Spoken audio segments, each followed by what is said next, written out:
ॐ अज्ञानतिमिरन्धस्य ज्ञानाञ्जनाशलाकया चक्षुरुन्मीलितं येन तस्मै श्रीगुरवे नमः। श्रीचैतन्यमनोभीष्टं स्थापितं येन भूतले स्वयं रूपा कदा मह्यं ददाति स्वपदान्तिकम्।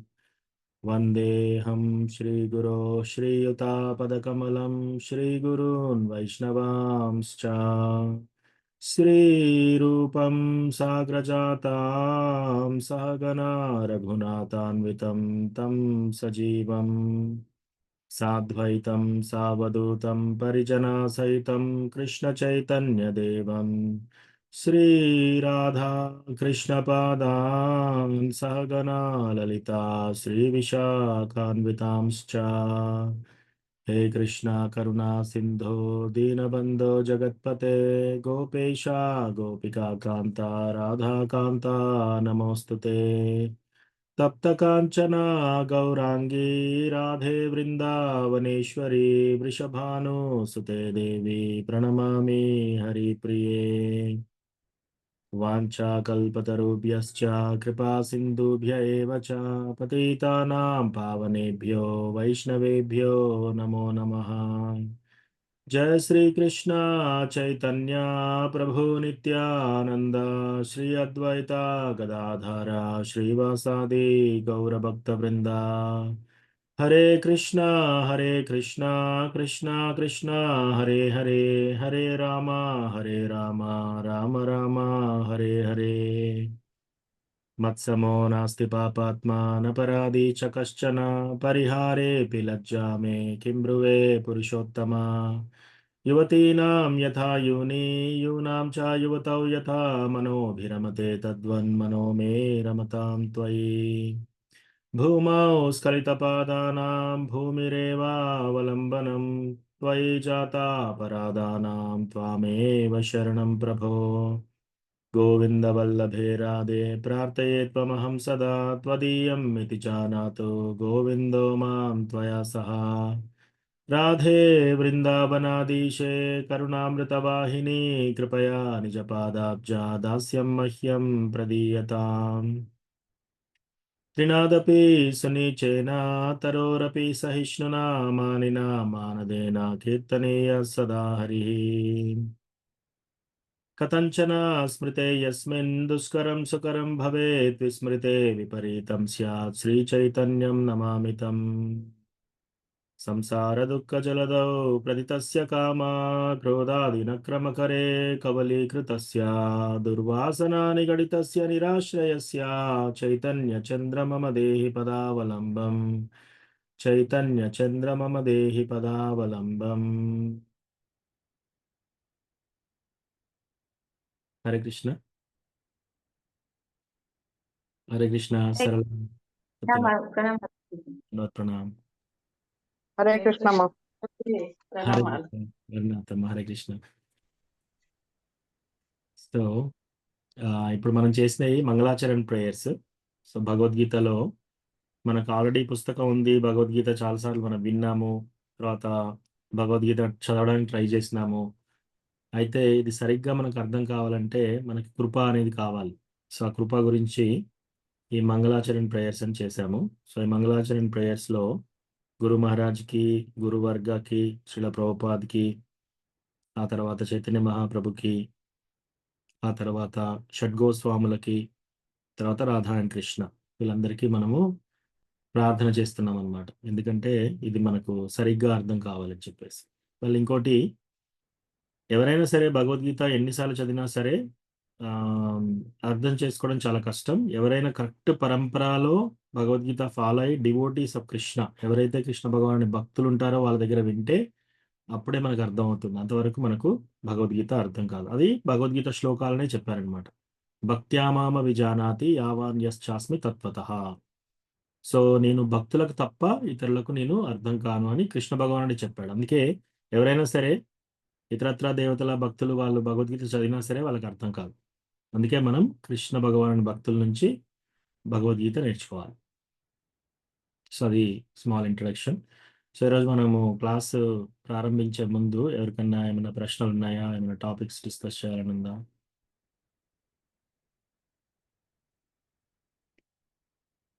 హరే కృష్ణ ప్రభుజీ. గురుతత్వం అంటే మూలము అని అంటే అది ఎట్లనో కొంచెం ఎక్స్ప్లెయిన్ చేయండి. సో గురు తత్వ అంటే ఏంటి? మనం ఎట్లా గురువు అనేది ఎలా తెలుసుకోవాలి? సో అది కూడా మనకు భగవద్గీతలోనే చెప్పారు. సో మీకు ఆ శ్లోకం చూపిస్తాను. సో చాలా మంది గురువులు అంటున్నారు. మరి ఎవరిని మనం గురువుగా తీసుకోవాలి?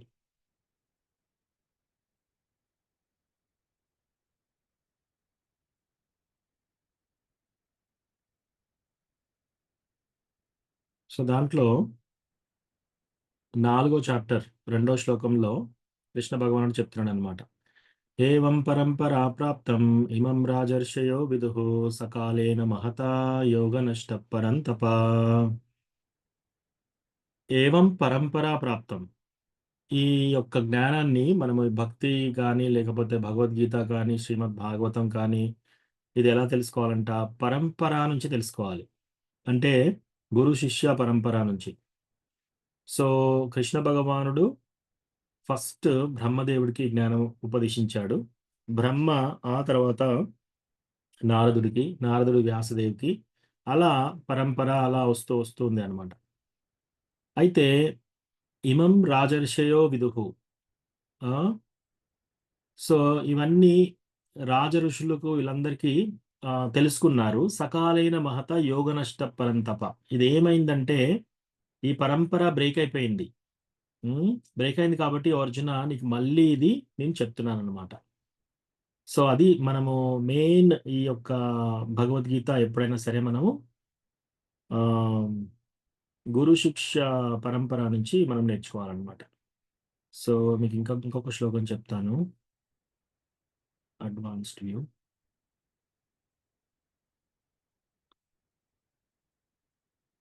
సో ఇక్కడ ఇదే 4వ చాప్టర్లో ఫస్ట్ శ్లోకాలో శ్రీ భగవానువాచ అంటే శ్రీ భగవానుడు పలికాడు. ఏమని? ఇమం వివస్వతే యోగం ప్రోక్తవానహమవ్యయం వివస్వాన్ మనవే ప్రాహ మనురిక్ష్వాకవే బ్రవీత్. సో ఇమం వివస్వతే యోగం, ఈ యొక్క భగవద్గీతని కృష్ణ భగవానుడు ఏం చెప్తున్నాడు అర్జునుడికి? ఈ భగవద్గీత ఇప్పుడుది కాదు, నీకు చెప్పేది కాదు. ఇది ఇంతకు ముందు నేనేం చేశాను? ఇది వివస్వాన్కి చెప్పాను. ఎవరు? సూర్యదేవునికి. సో సూర్య భగవానుడు president of the Surya planet ఏంటి? వివస్వాన్. ఆ వివస్వాన్ ఏం చేశాడు? ఇమం వివస్వతే యోగం ప్రోక్తవాన్ అహమవ్యయం వివస్వాన్ మనవే ప్రాహ. ఈ వివస్వాన్ ఏం చేశాడు? మనువుకు చెప్పాడు. బ్రహ్మ యొక్క కుమారుడైన మనువుకు చెప్పాడు. మనందరం మను నుంచి వచ్చాం కాబట్టి మనం మనుష్యులు అంటారు. సో మను ఏం చేశాడు? ఇక్ష్వాకునికి చెప్పాడు. ఇక్ష్వాకుడు ఒక రాజు. ఎవరి రాజు? ఆ, శ్రీరామచంద్ర వాళ్ళ యొక్క ఆ పరంపరలో పుట్టాడనమాట. ఇక్ష్వాకుడు ఒక పూర్వీకులు అనమాట. రాముడి తండ్రి తండ్రి తాత తాత తాత అట్లా చూసుకుంటా పోతే ఇక్ష్వాకు మహారాజు ఆ, అయోధ్యను పాలించాడనమాట. ఆయనే ఆ యొక్క ఫ్యామిలీలో జన్మించాడు రామచంద్ర. సో ఇక్ష్వాకుని తర్వాత ఈ బ్రేక్ అయిపోయింది. ఈ సిస్టమ్ బ్రేక్ అయిపోయింది. ఫస్ట్ కృష్ణ సూర్య భగవానుడికి చెప్పాడు. సూర్య భగవానుడు మనువుకు చెప్పాడు. మనువు వచ్చేసి ఇక్ష్వాకునికి చెప్పాడు. ఆ ఇక్ష్వాకుని తర్వాత బ్రేక్ అయిపోయింది. మళ్ళీ ఇప్పుడు కృష్ణ ఏం చేస్తున్నాడు? ఓ కృష్ణ, ఓ అర్జున, నేను నీకు మళ్ళీ ఇది చెప్తున్నాను. అట్లాగే ఇప్పుడు కృష్ణ ఈ భగవద్గీత చెప్పిన వాళ్ళ ఆ గురు శిష్య పరంపర ఎక్కడైనా బ్రేక్ అయింది అనుకోండి, బ్రేక్ అయితే మనం ఎక్కడో అక్కడ ఎక్కడ మనం ఈ భగవద్గీత తీసుకొని జస్ట్ ఒక నావెల్ లాగా చదువుకుంటే మనకి ఏమీ అర్థం కాదు. సో అందుకని మనము గురువుల నుంచి నేర్చుకోవాలన్నమాట. సో ఆ గురువులు ఏంటి? ఈ పరంపరలో ఉండాలి. ఈ పరంపరలో ఉండాలి. అది చెప్తున్నారు ఇక్కడ. మళ్ళీ ఇదొకటి ఎగ్జాంపుల్. మీకు చైతన్య చరితామృతలో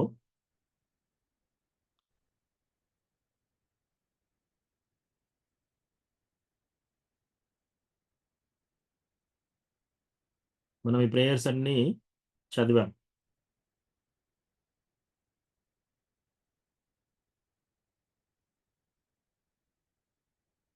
డిస్క్రిప్షన్. వందే గురూన్ ఈశ భక్తాన్ ఈశం ఈశావతారకాన్ తత్ప్రకాశం తచ్చక్తి కృష్ణ చైతన్య సంలకం. సో మనం ఇక్కడ కూడా మనకి గురువు ఇదంతా బేసికల్లీ పరంపర గురించి ఆ, ఎవరు ఏంటి అనేది క్లియర్గా ఇక్కడ చెప్పారన్నమాట. రాధాకృష్ణ ఎవరు, చైతన్య మహాప్రభు ఎవరు, ఆ, వీళ్ళందరి గురించి డీటెయిల్గా చెప్పారు. ఎప్పుడన్నా మీకు ఇంట్రెస్ట్ ఉంటే ఇది చదువుకోండి. చదువుకుంటే మీకు అర్థమైపోతుంది. ఇందులో 7వ శ్లోకము ఒకటి చూద్దాం మనం. సంకర్షణ కారణతో యశాయే గర్భోదశాయే చ పయోద్దిశాయే శేషాశ్చ యస్యాం సకలా సనిత్యానందాఖ్య రామ శరణం మమాస్తు. సో సంకర్షణ అనేది ఎవరు? సంకర్షణ అనేది కారణోదక సాయి విష్ణువు నుంచి వచ్చాడనమాట. సో యాక్చువల్గా ఈ నిత్యానంద మహాప్రభు ఎవరు అంటే బలరాం, డైరెక్ట్గా బలరాం. సో ఈ సంకర్షణ, శేషనాగ, విష్ణు, కారణోదక సాయి విష్ణు, గర్భోదక సాయి విష్ణు, తర్వాత క్షీరోదక సాయి విష్ణు, వీళ్ళందరూ కూడా ఒక అంశ యొక్క అంశలు ఎక్కడి నుంచి? సంకర్షణ నుంచి. ఆ సంకర్షణ కూడా ఒక అంశ బలరాముల నుంచి. సో అట్లా మొత్తం మనకు క్లియర్గా డీటెయిల్డ్గా ఎక్స్ప్లెయిన్ చేశారు. సో ఇదంతా మీకు ఈ చాప్టర్ చదువుకుంటే ఆ, మ్, అన్ని క్లియర్గా అర్థమైపోతుంది.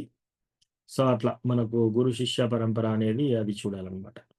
సో ఇంకోటి, ఆ గురు శిష్య పరంపరలో కూడా ఇప్పుడు మనకు 4 యాక్చువల్ పర్ఫెక్ట్ పరంపరలో నడిచేది నాలుగు పరంపరలు ఉన్నాయన్నమాట. ఒకటి బ్రహ్మ సాంప్రదాయ, అంటే బ్రహ్మ గారి నుంచి వచ్చిన సాంప్రదాయ. సో మనం ఫాలో అయ్యేది బ్రహ్మ మధ్వ గౌడీయ సంప్రదాయం. సో బ్రహ్మ సంప్రదాయాల్లో మధ్వాచార్య వచ్చేసి దాన్ని ఇంకా ముందుకు తీసుకెళ్ళాడు అనమాట. ఇంకోటి కుమార సాంప్రదాయ, ఈ బ్రహ్మకి 4 కుమారులు ఉన్నారు, వాళ్ళు కూడా ఇంకొక సాంప్రదాయంలో చెప్పారనమాట. అది కుమార సాంప్రదాయం అంటారు. శ్రీ సాంప్రదాయం, సో శ్రీ లక్ష్మీ సాంప్రదాయం, శ్రీ సాంప్రదాయం రెండు ఒకటే. ఇప్పుడు మన చిన్నజీయర్ స్వామి వీళ్ళందరూ శ్రీ సాంప్రదాయం నుంచి వచ్చిన వాళ్ళు. తర్వాత ఇంకోటి రుద్ర సాంప్రదాయం. రుద్ర సాంప్రదాయం అంటే డైరెక్ట్ శివుడి నుంచి వచ్చిన పరంపర అన్నమాట. కానీ ఇందులో కూడా మనం ఏం చూడాలంటే ఈ పరంపర వచ్చినాక ఎక్కడ బ్రేక్ కాకూడదు. వాళ్ళు చెప్పింది వాళ్ళ గురువులు తీసుకొని, మళ్ళీ వాళ్ళ గురువులు తీసుకొని, మళ్ళీ వారు గురువులు తీసుకొని అట్లా కరెక్ట్గా మెయింటైన్ అయితేనే మనకు ఆ పరంపరలో కరెక్ట్గా ఉన్నామని అర్థం.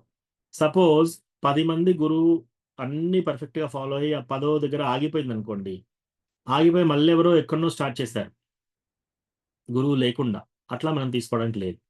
అయితే ఇప్పుడు ఇవాళ రేపు మీరు టీవీ పెడితే ఆ, ఈయన సద్గురు అంటాడు, ఆ, ఆయనే ఈయన దేవుడు అని ఆయనే చెప్తాడు, ఈ బ్యాంక్ మేనేజర్ నేనే కల్కి భగవాన్ అని చెప్తాడు. ఇట్లా మనకు చాలా మంది, ఇంకొకటి కొందరు చేతిలో నుంచి కొన్ని సృష్టిస్తూ ఉంటారు.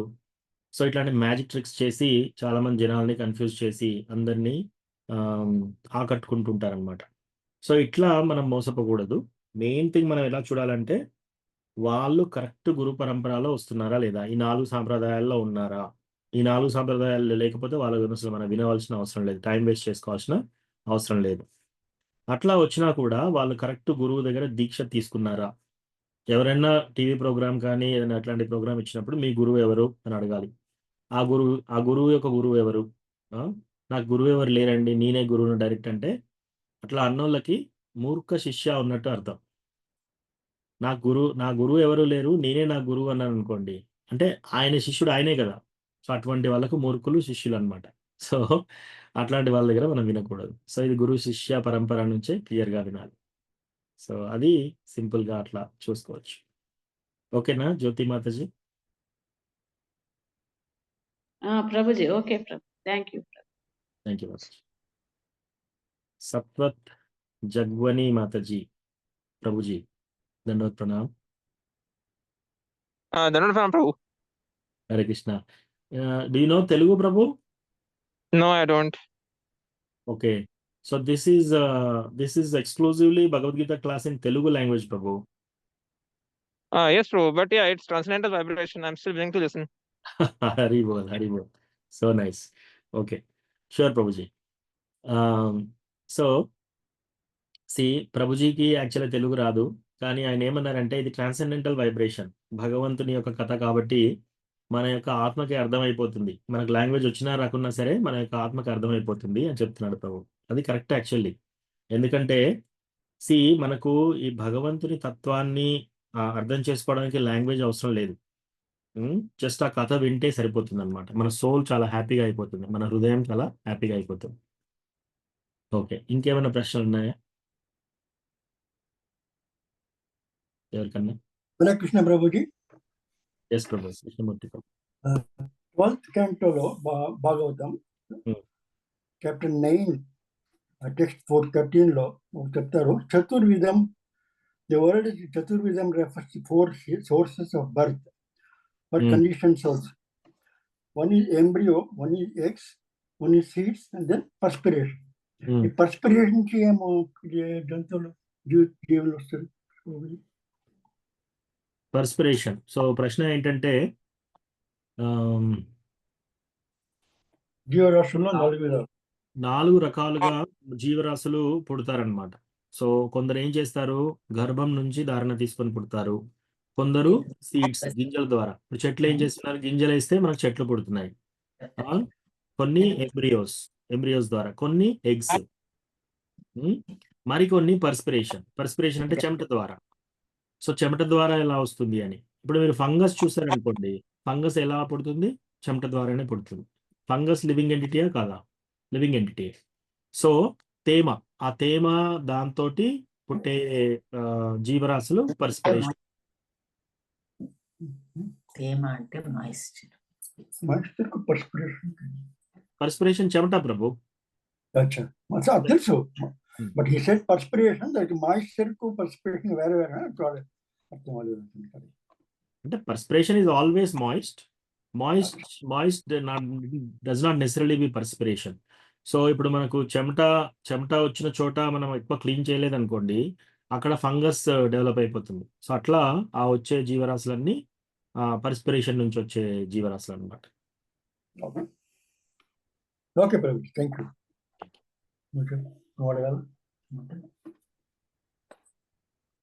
ఇంకా ఏమైనా ప్రశ్నలు ఉన్నాయా?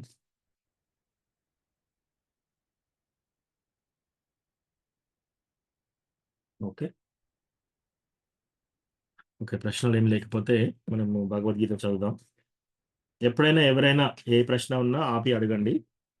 సో ఇప్పుడు మనం భగవద్గీతలో 3వ చాప్టర్లో ఉన్నాం, 3వ అధ్యాయంలో. సో ఫస్ట్ చాప్టర్ ఏంటి, చిన్నగా నెమరు వేసుకుందాం. సో ఫస్ట్ చాప్టర్లో ఈ పాండవులు కౌరవులు ఇద్దరు వచ్చేసి ఫైటింగ్ చేయడానికి రెడీగా ఉన్నారనమాట. సో రెడీగా ఉండి ఇరు సేనల మధ్యలో ఉన్నప్పుడు అర్జునుడు ఏం చేస్తాడు, కృష్ణ ఇరు సేనల మధ్యలో నా రథాన్ని స్థాపించండి, సేనయోర్ ఉభయోర్ మధ్య రథం స్థాపయమే అచ్యుత. సో ఇట్లా చెప్పినాక అచ్యుతుడు కృష్ణ భగవానుడు ఏం చేస్తాడంటే రథాన్ని ఎగ్జాక్ట్ గా మధ్యలో ఆపగానే చూస్తున్నాడు అనమాట. నాతో యుద్ధం చేయడానికి ఎవరెవరు వచ్చారని అర్జున్ అంతా చూసి, నేను యుద్ధం చేయను, ఎందుకంటే వీళ్ళందరూ నాకు చుట్టాలు అవుతారు, వీళ్ళందరూ నాకు అన్నదమ్ములు అవుతారు, తర్వాత మామలు, తర్వాత తాతలు, నా యొక్క గురువు ద్రోణాచార్యుడు ఉన్నాడు ఇక్కడ, మా యొక్క తాత భీష్ముడు ఉన్నాడు, వీళ్ళందరినీ చంపి ఇంత రక్తపాతంతో వచ్చిన రాజ్యాన్ని నేను ఏం చేసుకోవాలి, శాస్త్రాలలో చదివాను నేను, ఇంత రక్తపాతం చేసి అందరినీ కులనాశనం చేసేస్తే కులనాశనం చేసిన వాళ్ళు పర్మనెంట్ గా నరకంలో ఉంటారని చెప్పాను, నేను చదివాను. చూడండి ఇవన్నీ చెప్తున్నారు అనమాట. ఓకే, ఇక్కడ ఉన్న వాళ్ళందరినీ చంపేస్తాను అనుకోండి, వాళ్ళ యొక్క ఫ్యామిలీ మెంబర్స్ ఏమవుతారు, వాళ్ళ యొక్క విడోస్, భర్త చనిపోయిన తర్వాత ఆ భార్యల పరిస్థితి ఏంటి, వాళ్ళందరినీ మళ్ళీ వేరే వాళ్ళు అవలీలగా వాళ్ళను తీసుకెళ్ళి అనవసరమైన సంతానం పుడుతుంది. సో ఇట్లా మనం యాక్చువల్ సంఘ విధ్వంసం చేస్తున్నాం కదా, ఇటువంటిది నేను ఎందుకు చేయాలి, నేను ఇవన్నీ చేయదలుచుకోలేదు. అంటే ఇన్ని లాజికల్ పాయింట్స్ చెప్తాడనమాట. ఇదంతా చెప్పేసి లాస్ట్కి నేను యుద్ధం చేయను, నాకు రాజ్యం వద్దు, నాకు ఏది వద్దు, కిన్నో రాజ్యేన గోవింద, సో నాకు ఈ రాజ్యం వద్దు, నేను అడవులోకి వెళ్ళి అడుక్కొనైనా బతుకుతాను అని చెప్పేసి ఆ ధనుర్బాణాలు పక్కన పెట్టేసి, ఓ కృష్ణ, ఇప్పుడు నువ్వు నాకు గురువువి, నేను నీకు శిష్యుణ్ణి, నువ్వు నాకు మార్గదర్శనం చేయి, నువ్వు ఎలా చెప్తే అలా నేను పాటిస్తాను. సో ఈ యాక్టివిటీ అనేది చాలా ఇంపార్టెంట్. ఒక చాప్టర్ మొత్తము అర్జునుడు కృష్ణుడు ఒక ఫ్రెండ్స్ లాగా మాట్లాడుకున్నారు. ఎప్పుడైతే ఓ కృష్ణ నువ్వు నాకు గురువువి, నేను నీకు శిష్యుణ్ణి, నువ్వు నాకు మార్గదర్శనం చెయ్యి అని చెప్పాడో అప్పుడే కృష్ణ ఆయనకి నిజంగా భగవద్గీత స్టార్ట్ చేస్తాడనమాట. మనం కూడా అంతే. మన జీవితంలో యెస్. నాకు చాలా తెలివితేటలు ఉన్నాయి. నేను చాలా చక్కగా బతుకుతున్నాను. నా అంత గొప్పవాళ్ళు ఇంకోరు లేరు. ఇట్లా అనుకోని మనము సరే నాకు డౌట్స్ వచ్చినా కూడా నా మైండ్, నా ఇంటెలిజెన్స్ చాలా బావుంది. నేను తీర్చుకుంటానంటే కృష్ణ ఎప్పుడు మన లైఫ్‌లో ఇన్వాల్వ్ అవ్వడు. చూస్తాడనమాట. దూరం ఉండే చూస్తాడు. అయితే ఎప్పుడైతే మనం శరణు తీసుకుంటామో, ఓ కృష్ణ నాకు మార్గదర్శనం చెయ్యి. నాకు అవసరం ఇప్పుడు. ఆ! నాకు నాకు ఏం చేయాలో తోచట్లేదు. నాకు ఏం చేయాలో, ఏది కరెక్ట్, ఏది తప్పనేది నాకు తెలియట్లేదు అని మనం విన్నపం చేసుకోవాలి. అలా విన్నపం చేసుకున్నప్పుడు ఇమ్మీడియేట్‌గా కృష్ణ అర్జునుడికి రెండో చాప్టర్ స్టార్ట్ చేస్తాడనమాట. ఫస్ట్ ఆఫ్ ఆల్ ఏం చెప్తాడు? నువ్వు ఈ శరీరం కాదు, నువ్వు ఆత్మవి. ఇది రెండో చాప్టర్. అంటే ఆత్మ అంటే ఏంటి? ఇప్పుడు మనం వెళ్ళేసి అద్దం ముందు నిలబడ్డామనుకోండి, మనకి ఇదంతా శరీరం కనబడుతుంది అద్దంలో. ఇది మనం కాదు. ఇది మనకొక తొడుగు. ఇప్పుడు మనం ఒక టైలర్ దగ్గరికెళ్ళి ఒక సూట్ కుట్టించుకున్నామనుకోండి, మనం వెళ్తే వాళ్ళు మెజర్‌మెంట్ చేస్తారు. మెడ సైజ్ ఎంతుంది? షోల్డర్ సైజ్ ఎంతుంది? ఆర్మ్ సైజ్ ఎంతుంది? ఇవన్నీ కొలతలు తీసి, కట్ చేసి కుడతారు. కుట్టేసి కోట్ కుట్టి మనకిస్తారనమాట. ఆ కోట్ మనం వేసుకుంటాం. అట్లాగే ఈ శరీరం మనకొక కోట్. ఆ శరీరం లోపట ఉంది మనం. అది ఆత్మ. సో, ఆత్మ ఎక్కడుంటుంది? హృదయం లోపట ఉంటుంది. ఆత్మ యొక్క సైజ్ ఏముంటుంది? బాలాగ్రస్య శతభాగస్య. ఈ యొక్క వెంట్రుక మొనని 10,000 భాగాలు గనక చేస్తే, ఆ చిన్న భాగం మన ఆత్మ యొక్క సైజ్. అది మనం. ఆ ఆత్మ వచ్చేసి ఏం చేసింది? ఈ శరీరాన్ని ఒక తొడుగ్గా తీసుకుంది. ఈ శరీరాన్ని తొడుగ్గా తీసుకొని, నేనే ఈ శరీరం అనుకుంటుంది అన్నమాట. ఈ శరీరం నుంచి ఉద్భవించిన వాళ్ళు నా పిల్లలు. ఈ శరీరంలో ఇక్కడ పుట్టాను కాబట్టి ఇది నా ప్రదేశము. ఆ! నా నా ఈ శరీరంలో పక్కింటి వాళ్ళు కాబట్టి వీళ్ళు నా యొక్క నేబర్స్. తర్వాత వీళ్ళు నా అక్క, వీళ్ళు నా చెల్లె, వీళ్ళు నా తమ్ముడు, ఈయన నా భార్య, ఈయన నా భర్త. ఇట్లా ఇవన్నీ అనుకుంటున్నాం అన్నమాట మనం. ఏది ఇదంతా ఈ తొడుగుతోటి. సో, అది ఒక మూర్ఖమైన ఆలోచన యాక్చువల్లీ. అది తెలివి తక్కువ ఆలోచన. ఒకతను సముద్రంలో మునిగిపోతున్నాడు. సముద్రంలో మునిగిపోతుంటే కాపాడండి, కాపాడండి, కాపాడండి అంటే ఒక వ్యక్తి పరిగెడుతూ వెళ్లి ఆ నీళ్ళలోకి వెళ్లి ఈత కొట్టేసి ఆయనకి ఈత రాదు కాబట్టి డైరెక్ట్‌గా ఆయన కోట్ అంతా ఆయన షర్ట్ మొత్తం గుంజేసి బయటికి తీసుకొచ్చి నేను కాపాడాను, కాపాడాను అంటున్నాడు. అరే! మనిషి అక్కడ యాక్చువల్లీ చనిపోయాడు. ఒక షర్ట్‌నే నన్ను కాపాడింది. సో, మన సంఘంలో కూడా ఏం చేస్తున్నామంటే, ఓహ్! ఇతను ఆకలితో ఉన్నాడు. ఈయనకు అన్నం పెడదాము. ఆ! ఈయనకు ఉద్యోగం లేదు. ఈయనకు ఉద్యోగం ఇప్పిద్దాము. ఆ! వీళ్ళకు డిసీజ్ వచ్చింది. వీళ్ళ భర్త చనిపోయాడు. వీళ్ళకి సహాయం చేద్దాం. ఈమె ఇతని భార్య చనిపోయింది. ఈయనకు సహాయం చేద్దాం. ఇదంతా మనం ఏంది ఓన్లీ కోర్ట్‌కు సహాయం చేస్తున్నాం. అంటే ఈ శరీరానికే సహాయం చేస్తున్నాం. అంటే ఎవరైతే సముద్రంలో మునిగిపోయే వాళ్ళకి మనము ఆ కోట్ తీసుకొనొచ్చి నేను కాపాడాను అని అంటుంటే ఎంత మూర్ఖంగా ఉంటుందో, ఇక్కడ ఈ జరిగే వాటిలన్నిటిలో మనం హెల్ప్ చేస్తున్నాం అని అనుకోవడం కూడా అంతే మూర్ఖత్వం ఉంది అన్నమాట. నువ్వు నిజంగా ఎవరికన్నా హెల్ప్ చేయాలంటే, వాళ్ళ ఆత్మకి హెల్ప్ చేయాలి. నువ్వు ఈ శరీరం కాదు, నువ్వు ఆత్మవి. ఈ ఫస్ట్ జ్ఞానం ఎవరైతే చెప్తారో అది నిజమైన సేవ. ఓహ్! నేను ఆత్మ అయితే మరి ఇంతెందుకు బాధపడుతున్నాను? సో, అట్లా. రెండో చాప్టర్‌లో కృష్ణ దీనితోని స్టార్ట్ చేసి, ఈ ఆత్మకి చావు లేదు. ఈ ఆత్మకి ఏ శస్త్రం ద్వారా ఈ ఆత్మకు కట్ చేయలేము. ఈ ఎ ఎ ఎండకు ఎండిపోదు, మంటకి మండదు, నీటికి తడవదు, గాలికి ఎండదు ఈ ఆత్మ. సో, ఈ ఆత్మని ఎవ్వరు ఏమి చేయలేరు. ఇంకోటేంటి వాషాంసి జీర్ణాని యథా విహాయ నవాని గృహ్ణాని నరోపరాని. ఎట్లయితే మనము చినిగిపోయిన దుస్తులను తీసేసి కొత్త దుస్తులు వేసుకుంటామో, అలాగే ఈ యొక్క శరీరం ముసలిదయిపోయిన తర్వాత మళ్ళా ఇంకో శరీరంలోకి ఎంటర్ అయితున్నాం. ఎవరు? మన ఆత్మ. సో, మనం ఆత్మ ఏం చేస్తుంది? ఈ ఆత్మ ఈ శరీరాన్ని తొడుగులో ఉండి, ఇవన్నీ అనుభవించి, ఈ శరీరం ముసలి శరీరం అయిపోయినాక, ఈ శరీరం చనిపోయిన తర్వాత ఇంకో శరీరం తీసుకుంటుంది అన్నమాట. సో, దేహినోస్మిన్ యథా దేహే కౌమారం యవ్వనం జర తథా దేహాంతర ప్రాప్తిర్ధీరస్తత్ర న ముహ్యతి. సో, ఈ యొక్క మనం చూసామా చిన్నప్పుడు ఇంతే ఉంటారు. చేతుల్లోనే ఉంటారు కరెక్ట్‌గా. మెడ కూడా ఇంకా నిలపరు. అవన్నీ శరీరం మనకుంది. ఇప్పుడు ఆ శరీరం ఎక్కడ పోయింది? తర్వాత పాకుతారు. మెల్లగా అంబాడుతుంటారు. ఆ తర్వాత ఏం చేస్తారు? మెల్లగా నడుస్తారు. చిన్న పిల్లలు. ఆ తర్వాత యుక్త వయస్సొస్తుంది. టీనేజ్. ఆ తర్వాత పెద్దవాళ్ళు అవుతారు, తర్వాత ముసలి వాళ్ళు అవుతారు, తర్వాత చనిపోతారు. కానీ మీరు చూస్తే ఆ చిన్నవాడి బాడీలో ఉన్న ఆత్మ, ఆ ఆత్మ అలాగే ట్రావెల్ చేస్తూ ఉంది. ఆ చిన్న శరీరం నుంచి కొంచెం పెద్ద శరీరం అయింది. శరీరం తర్వాత ఇంకా టీనేజ్ శరీరం అయింది. టీనేజ్ శరీరం తర్వాత పెద్ద శరీరం అయిపోయింది. తర్వాత ముసలి శరీరం అయిపోయింది. తర్వాత చనిపోయిన తర్వాత ఈ ఆత్మ పోయి ఇంకో బాడీలోకి వెళ్తుంది. ఈ ట్రాన్స్ఫర్ చూసి ఎవరైతే కలత చెందరో వాళ్ళు ధీరులు. ధీరస్తత్రన ముహ్యతి. యాక్చువల్లీ ఈ ఆత్మతత్వ జ్ఞానం ఉన్న వాళ్ళు నిజమైన ధీరులు. ఇవాళ రేపు సినిమాలలో ఈ ధీర, ధీర అని పెట్టేసి వాళ్ళని వీళ్ళని చంపే వాళ్ళని ధీర అంటారు. అది కరెక్ట్ కాదు యాక్చువల్లీ. ధీర అంటే ఏంటంటే, ఎవరైనా సరే చనిపోయినా సరే కలత చెందకుండా ఈ ఆత్మ చేంజ్ అవుతుంది అని తెలుసుకుంటారు. వాళ్ళు ధీరులు.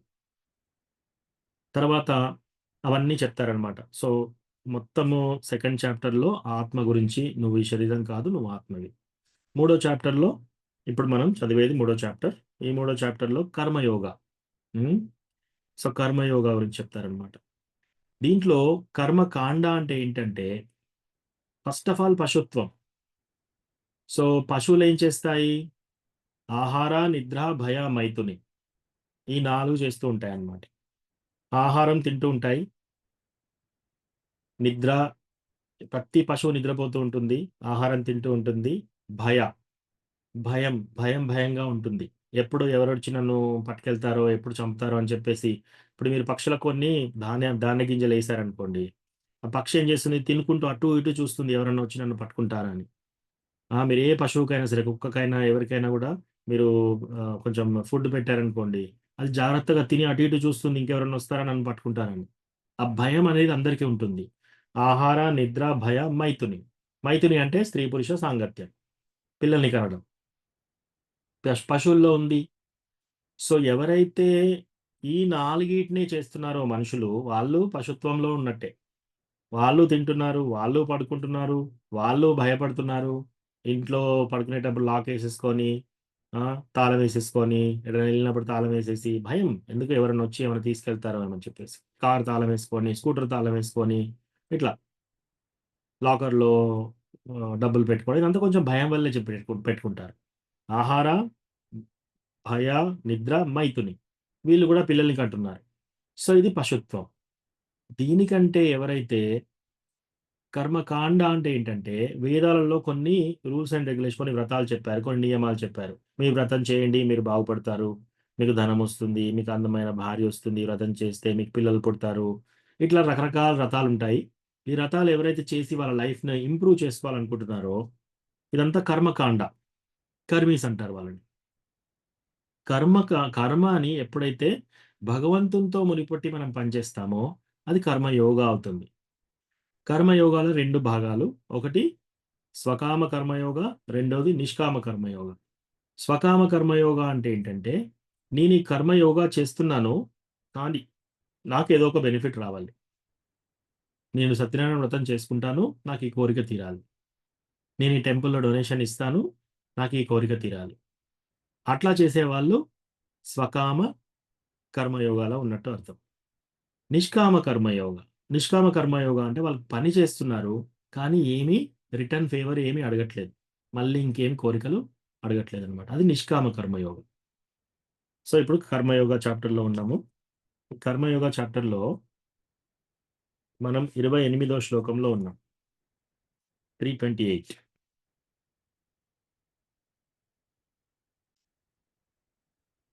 సో, దీంట్లో మనకి కర్మయోగ ఈ చాప్టర్‌లో ఫస్ట్ 2 అర్జునుడు కన్‌ఫ్యూజ్ అవుతాడనమాట. కన్‌ఫ్యూజ్ అయ్యి, ఏది గొప్పది కృష్ణ?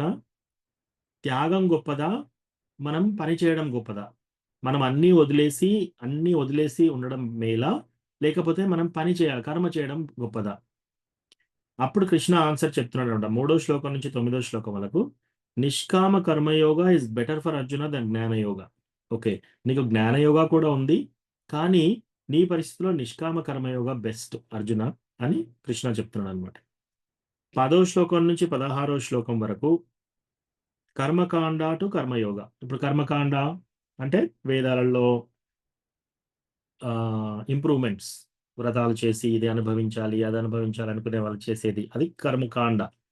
కర్మయోగా అంటే ఎప్పుడైతే ఆ కర్మాన్ని మనం దేవుడితో ముడిపెడతామో, కృష్ణతో ముడిపెడతామో అది కర్మయోగా అవుతుంది. అది 10-16 శ్లోకాల వరకు చెప్పాడు. 17-35 శ్లోకం వరకు nishkama karmayoga to set the right example. నిష్కామ కర్మయోగాల గురించి ఎలాబరేట్గా చెప్తాడనమాట. ఏది 17-35. ఇప్పుడు మనం 28 శ్లోకంలో ఉన్నామా కాబట్టి మనం నిష్కామ కర్మయోగా గురించి ఇంకా తెలుసుకుంటున్నాం అనమాట. అక్కడ ఉన్నాం. సో ఎవరికన్నా ఎక్కడ అర్థం కాకున్నా కూడా ఆపి అడగండి. మనం ఈ క్లాస్ అంతా మనము డిస్కస్ చేసుకోవడం కోసం, అది ఇంపార్టెంట్. మనం భగవద్గీత ఫినిష్ చేయడం కాదు, సరిగ్గా హరే అర్థం కృష్ణ. చేసుకోవడం. ప్రభుజీ, కర్మ ఎన్ని విధాలుగా ఉంటది ప్రభుజీ? ఇప్పుడు సకామ కర్మ, నిష్కామ కర్మ, మళ్ళీ అకర్మ, వికర్మ, మళ్ళీ ప్రారబ్ధ కర్మ, సంచిత కర్మ అన్ని చెప్తున్నారు కదా ప్రభు. అంటే ఉమ్. ఇప్పుడు మనం గత జన్మలవి ఇప్పుడు చేసేటి అని అట్లా చూసుకోవాలా ప్రభు? ఎన్ని విధాలుగా ఉంటది కర్మ? కర్మ ఎన్ని విధాలుగా ఉంటుంది. సో కర్మ అంటే మాతాజీ బేసికల్గా మనం పని చేయడం, ఇది కర్మ, రైట్? మనం పని చేయడం అనేది కర్మ. కానీ ఆ పని చేసేటప్పుడు మన ఆలోచన ఏంటి, మనం ఎందుకు చేస్తున్నాము అనే దాన్ని బట్టి మిగతా ఇవి ఉంటాయన్నమాట. ఇప్పుడు కేవలం నా ఎంజాయ్మెంట్ కోనే నేను చేస్తున్నాను. ఏదన్నా పని జస్ట్ నాకు ఎంజాయ్మెంట్ కావాలి, నేను చక్కగా పడుకోవాలి, చక్కగా తినాలి, చక్కగా స్త్రీ పురుషుల సాంగత్యం చేసుకోవాలి. తర్వాత ఇదేంటి ఇట్లా అనుకునే వాళ్ళు పశువులతో సమానం. కర్మకాండ అంటే ఎస్, వాళ్ళు వేదాలను నమ్ముతున్నారు, వేదాలలో కొన్ని చెప్పిన పనులు చేస్తున్నారు, దానివల్ల వాళ్ళకి కొన్ని ఇంప్రూవ్మెంట్స్ ఉంటాయి. మీరు ఈ పని చేయండి, మీరు స్వర్గలోకానికి వెళ్తారు. మీరు ఇది తినండి, ఇది తాగండి, మీరు నెక్స్ట్ లైఫ్లో గాయకులు అవుతారు. ఇట్లాంటి కొన్ని ఉన్నాయి. సో వాటిని చేసుకుంటారనుకోండి, వాళ్ళు కర్మకాండలో ఉన్నట్టు అర్థం. ఎప్పుడైతే మనం చేసే పనిని భగవంతునితో ముడిపెడతామో అది కర్మయోగా అనబడుతుంది. అక్కడి వరకు కర్మయోగా కాదు అది. ఫస్ట్ అసలు యోగా అంటేనే మనం భగవంతునితో ముడిపెట్టేది యోగా. ఇవాళ రేపు చాలా మంది డబ్బులు తీసుకొని యోగా అంటే జస్ట్ ఆసనాలు వేయిస్తున్నారు. అది నిజమైన యోగా కాదు. కోర్స్ దానివల్ల కొంచెం హెల్త్ బెనిఫిట్స్ ఉంటాయి, కానీ దాంట్లో కూడా యాక్చువల్లీ మీరు అష్టాంగ యోగా చేయాలంటే ఫస్ట్ ఆఫ్ ఆల్ మీరు ఇల్లు అన్ని వదిలేసి పోయి అడవుల్లోకి వెళ్ళి ఒక్కరు ఉండాలి, అన్ని కోరికలన్నీ తీసేసి. అప్పుడు మీరు ఆసనాలకు ఆస్కారం ఇస్తారనమాట. సో అది ఇంకో రోజు చెప్పుకుందాం. సో ఇట్లా అది కర్మయోగ. సో కర్మయోగాలో మళ్ళీ 2 రకాలు: స్వకామ కర్మయోగ, నిష్కామ కర్మయోగ. స్వకామ అంటే నాకేం లాభం, నేను చేస్తే నాకేం లాభం. నిష్కామ కర్మయోగ అంటే నాకేం అవసరం లేదు, నాకేం లాభం అవసరం లేదు, ఇది భగవంతుడు ఇలా చెప్పాడు కాబట్టి నేను ఇలా చేస్తాను, అంతే. అది నిష్కామ కర్మయోగ, ప్రతిఫలం ఆశించకుండా చేసే. మీరు ఇంకో ప్రశ్న ఏమడిగారంటే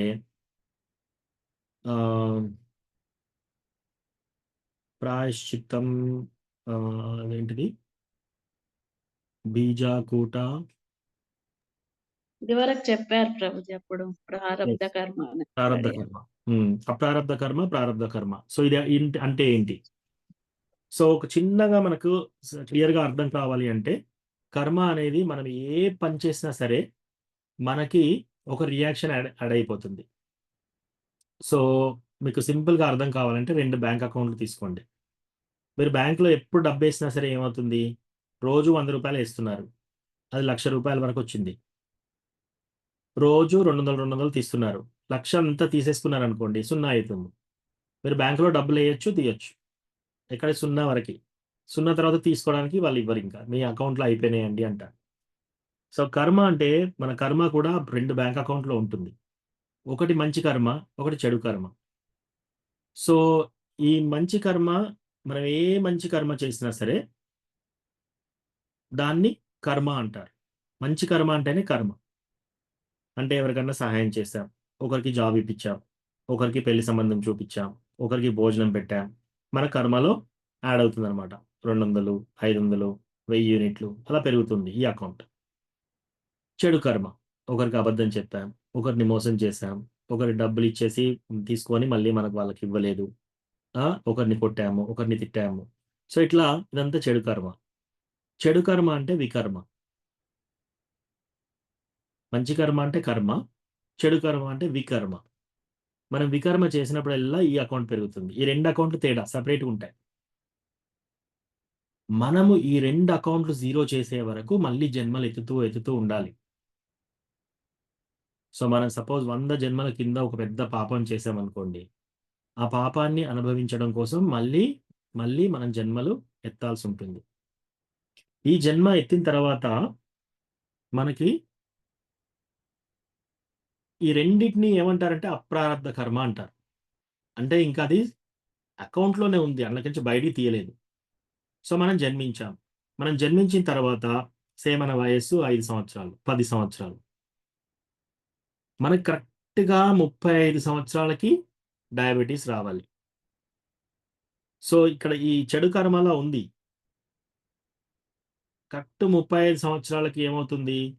ఇక్కడి నుంచి ఒకటి ఎళ్ళిపోయి ప్రారబ్ధ కర్మలోకొచ్చేస్తుంది. ఇది అప్రారబ్ధ కర్మ. బ్యాంక్ అకౌంట్ అప్రారబ్ధ కర్మ. ఎప్పుడైతే అది పరిపక్వత చెందుతుందో అప్పుడు అది ప్రారబ్ధమైంది అని అర్థం. ప్రారబ్ధ కర్మ. అందుకే అంటారు చూడండి, నా ప్రారబ్ధం ఇలా ఉందండి. అందుకే నాకు ఇలాంటి బాధలొస్తున్నాయి అంటారు. సో మన ఆల్రెడీ ఉన్న అకౌంట్‌లో నుంచి మనకి ఏదన్నా వచ్చింది అంటే ప్రారబ్ధం చెందింది అని అర్థం. ప్రారబ్ధ కర్మ అంటే మనం ఇప్పుడు అనుభవిస్తున్నాం దాన్ని. ఆ యొక్క బాధల్ని మనం అనుభవిస్తున్నాం. అది ప్రారబ్ధ కర్మ. ఫర్ ఎగ్జాంపుల్ ఒక ప్రభుజీ వ్యక్తి sorry excuse me yes ma'am. మన తలరాత అంటామే అది కూడా ప్రారబ్ధం అనేసే అర్థమా ప్రభుజీ? తలరాత మనకి ఇలా ఉంటుంది ఏం చేస్తామంటాం, అది కూడా ప్రారబ్ధం అనే అర్థమా దానికి? ఒక విధంగా అనుకోవచ్చు మాతాజీ. మన తలరాత అంటే యెస్ ఇగో నీకు నువ్వింత సంపాదిస్తావు, నువ్వు ఈ టైంలో చనిపోతావు, నీ యొక్క ఆయుష్ ఇంతుంటుంది, నువ్వు 71 సంవత్సరాలే బతుకుతావు, నీకు ఈ టైంలో ఈ రోగాలొస్తాయి, ఇవన్నీ తలరాత అంటారు. దాంట్లో ఏ టైంకి ఏది రావాలో ఆ వచ్చే టైం ఉంటుంది చూడండి, అది ప్రారబ్ధం. Okay okay, thank you Prabhuji. So ఎవరికైనా 41 సంవత్సరాలకు ఒక యాక్సిడెంట్ ఉందనుకోండి, ఆల్రెడీ ఉంది. వాళ్ళ పాపం ఇంతకుముందు చేశారు కాబట్టి అది రావాలి. అదొచ్చే టైంని అది ప్రారబ్ధ కర్మ. మీకు ఒక ఎగ్జాంపుల్ చెప్తాను. ఇంతకుముందు చాలా మందికి చెప్పాను. ఆల్రెడీ మీరు వినే ఉంటారు. ఒక బ్రాహ్మణుడు, మంచి బ్రాహ్మణుడు. సో ఆయన అబద్ధం చెప్పడు. సో ఒకసారి ఒక కసాయి వాడు ఏం చేస్తున్నాడు, పరిగెడుతూ వచ్చి ఒక ఆవును తరుముతూ ఉన్నాడనమాట చంపడానికి కోసం. ఒక ఖడ్గం పట్టుకొని, కత్తి పట్టుకొని, ఆవు చాలా ఫాస్ట్‌గా ఉరికి ఇటు సైడ్ పొదల్లోకి వెళ్ళిపోతుంది. సో ఆ కసాయి వాడు వచ్చేసి, ఆవును చూసారా, ఇక్కడి నుంచి ఆవు వెళ్ళిపోయింది కదా, ఎక్కడికెళ్ళింది అని. చేతిలో కత్తి ఉంది. అర్థమైపోతుంది బ్రాహ్మణుడికి. ఓకే, ఇప్పుడు ఈయన చెప్తే ఎట్లాగో వెళ్ళి ఆవును చంపుతాడు. అయితే నేను మరి బ్రాహ్మణుడిని ఇప్పుడు చెప్పకపోతే అబద్ధం చెప్పినవాడిని అవుతాను. కాబట్టి నేను నోటితో చెప్పను అని చెప్పేసి చేతులతో చూపిస్తాడనమాట ఇటెళ్ళింది అని. సో అతను అటు వెళ్తాడు, వెళ్ళి ఆవును చంపేస్తాడు. సో ఇప్పుడు ఆ కసాయి వాడు ఆవును చంపేశాడు. నెక్స్ట్ జన్మలో ఒక బ్రాహ్మణుడు ఉంటాడు. ఒక బ్రాహ్మణుడు ఆయన నడుస్తూ యాత్రలకు వెళ్తూ ఉంటాడు. ఒకరోజు ఒకరి ఇంటికి వెళ్తాడనమాట. ఇంటికెళ్తే అందులో ఒక భార్యాభర్తలుంటారు.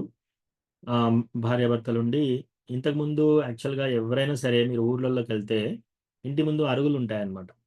సో ఎవరొచ్చినా సరే వాళ్ళు బాటసారులు వాళ్ళక్కడ పడుకోవచ్చు. తెల్లారి వాళ్ళు భోజనం పెడతారు. తినేసి, స్నానం చేసేసి వాళ్ళు వెళ్ళిపోతారనమాట. సో అట్లా ఉండేది సౌకర్యం. అసలు హోటల్ కాన్సెప్టే లేదు. ఎవరైనా సరే ఏ ఊరికెళ్ళినా సరే వాళ్ళ ఇంటి ముందట పడుకోవచ్చు. తెల్లారి కొంచెం అన్నం పెడతారు. అన్నం తినేసి, స్నానం చేసేసి మళ్ళీ వెళ్ళిపోతారు వాళ్ళు. అట్లా ఉండేదనమాట. ఇప్పుడు ఈ హోటల్స్ ఇవన్నీ అయిపోయాయి. అన్నం కొనుక్కోవడం, నీళ్లు కొనుక్కోవడం ఇలాంటివి తయారైంది కలియుగంలో. సో ఇలా ఆయన ఒకరింటికెళ్తాడు. అక్కడ పడుకుంటాడు. పడుకున్న తర్వాత లోపట ఒక స్త్రీ బయటికొస్తుంది. బయటికొచ్చేసి "నువ్వు నాకు చాలా బాగా నచ్చావు. నీతో పాటు నేనొచ్చేస్తాను. నన్ను తీసుకొని వెళ్ళిపో ఇక్కడి నుంచి" అని. అంటే ఈ బ్రాహ్మణుడు అంటాడు, "లేదు లేదు నేను బ్రాహ్మణుడిని. నువ్వు అలా ఎలా అంటావు? నువ్వు పెళ్లయింది. నీ భర్తతో ఉన్నావు." అంటే, "లేదు లేదు అట్లా కాదు. నువ్వు నన్ను తీసుకొని వెళ్ళిపో" అని చెప్పేసి అంటే ఈయన వినడు. ఆమె లోపలికి వెళ్తుంది. ఏం చేస్తుంది? ఒక కత్తి తీసేసుకొని భర్తని చంపేస్తుంది. భర్తని చంపేసి అరుస్తుంది గట్టిగా. అందరూ వచ్చినాక, ఇగో ఇతనే చంపాడు. నా భర్తని ఇతనే చంపాడు. నా కోసం ఇతను చంపాడని ఒక కట్టుకథ చెప్పేస్తుంది. అప్పుడు ఈ బ్రాహ్మణుడు అనుకుంటున్నాడు అనమాట, అరే ఏంటి నేను బాటసారిగా ఏదో వచ్చాను. నేను ఇక్కడ పడుకొని స్నానం చేసి భోజనం చేసి మళ్ళీ వెళ్ళిపోవాలి. నేను యాత్రలకు వచ్చాను. ఈమె ఏంటి సడన్ గా అర్ధరాత్రి ఇలా వచ్చి నన్ను ఇలా అడిగింది, ప్లస్ తెల్లారే వరకు నేను చంపింది, మళ్ళీ ఆ చంపింది కాకుండా నా పైన అభియోగం పెట్టింది, ఏంటిది అని అంటే ఆ ఊర్లో అందరూ అంటారు, నువ్వేం బ్రాహ్మణుడివి, ఇలాంటి పని ఎందుకు చేశావు, నువ్వు హత్య ఎందుకు చేశావు, అయినా నువ్వు బ్రాహ్మణుడి కదా, నేను నిన్ను చంపలేము, నువ్వు బ్రాహ్మణుడి కాబట్టి అని చెప్పి ఆయన 2 చేతులు నరికేస్తారనమాట. సో ఈ బ్రాహ్మణుడు ఆలోచిస్తుంటాడు, 2 చేతులు పోతాయి. 2 చేతులు నరికేసిన తర్వాత కొన్ని సంవత్సరాల బట్టి ఇట్లా ఆలోచిస్తున్నాడు. అని ఇంకా ఆన్సర్ దొరకదు. ఎందుకు ఇలా అయింది నాకు ఈ బాధ ఎందుకు జరిగింది? సో మనందరము అలా అనుకుంటాం అన్నమాట. మనకేదన్నా రోగం రాగానే, లేకపోతే మనకేదన్నా ఆపద రాగానే మనం ఏమనుకుంటాం, అసలు నాకే ఎందుకు వచ్చింది కష్టము? ఎందుకు వస్తుంది? అందరూ బానే ఉన్నారు కదా! ఇప్పుడు ఈయన బ్రాహ్మణుడు కూడా అలాగే అనుకుంటున్నాడు. నేను వాళ్ళకి ఏం ఆపద చేశాను? బయట పడుకున్నాను. తెల్లారి లేస్తే నేను వెళ్ళిపోయేవాడిని. నాకేం దురుద్దేశం లేదు. కానీ ఆ అమ్మాయి అలా ఎందుకు చేసింది? నా చేతులు ఇలా ఎందుకు నరికేశారు? దానికి పూర్వజన్మలో ఒక తప్పు చేశాడు ఈయన. పూర్వజన్మలో ఇట్లా చూపించిన బ్రాహ్మణుడు ఈయనే. సో ఒక గోవుని తరుముకుంటూ వస్తున్న వ్యక్తికి దారి చూపించాడు కాబట్టి చేతులతో ఆయన చేతులు నరకబడతాయి ఆయన చేసిన పాపానికి. సో ఆ గోవు ఏం చేసింది? ఆ గోవు హస్బెండ్ గా పుట్టింది. తర్వాత కసాయివాడు పరిగెడుతూ వస్తున్నాడు కదా, ఆయన హస్బెండ్ గా పుట్టాడు. ఆ గోవు ఒక స్త్రీగా పుట్టింది. సో స్త్రీ ఏం చేసింది? ఇప్పుడు గోవును ఈ కసాయివాడు చంపాడు కాబట్టి నెక్స్ట్ లైఫ్ లో మళ్ళీ ఆవు చేతిలో ఈయన చనిపోవాలి. ఆవు ఏం చేసింది? స్త్రీ జన్మ తీసుకుంది. ఈ స్త్రీ ఏం చేసింది? ఆయన చంపేసింది. సో అక్కడ 2 సేమ్. పూర్వజన్మలో ఈ కసాయివాడు ఆవును చంపాడు. ఈ జన్మలో ఈ ఆవు స్త్రీ అయింది కాబట్టి స్త్రీ ఆ పురుషుని చంపేసింది. సో ఆ 2 క్యాన్సల్ అక్కడ. మరి బ్రాహ్మణుడు ఏం చేశాడు? దారి చూపించాడు. ఆయన 2 చేతులు నరికేశారు. సో అట్లా ఉంటాయన్నమాట. అన్ని ఇంటర్ కనెక్టెడ్. మన యొక్క కర్మ ఇలా ఇంటర్ కనెక్ట్ అవుతుంది అనమాట. సో నాకెందుకు ఇలా అయింది? నా పిల్లలే ఎందుకు తెలివి తక్కువ వాళ్ళుగా పుట్టారు? అందరూ మంచిగానే జాబ్ చేసుకుంటున్నారు, నాకే ఇబ్బంది ఎందుకు వస్తుంది? నాకే భార్యతో ప్రాబ్లం ఎందుకు అవుతుంది? నాకే భర్తతో ప్రాబ్లం ఎందుకు అవుతుంది? ఇవన్నీ మనం ఇక్కడ ఆలోచిస్తున్నాం. కానీ మనం ఒక 100 జన్మల కింద మనం చేసిన పాపం ఇప్పుడు ప్రారంభంలోకి వచ్చి మనకు ఎఫెక్ట్ చూపిస్తుంది అనమాట. సో అది కర్మ అంటే ఈ కోట. మనకు ఎప్పుడైతే ఆ బాధలు వస్తున్నాయో అది ప్రారంధం చెందితే ప్రారంధ కర్మ. అప్రారంధ కర్మ అంటే ఇంకా మన కోటాలో మిగిలింది, ఇంకా టైం దానికి రాలేదు. ఆ టైం వచ్చినప్పుడు అది ప్రారంధంలోకి వస్తుంది.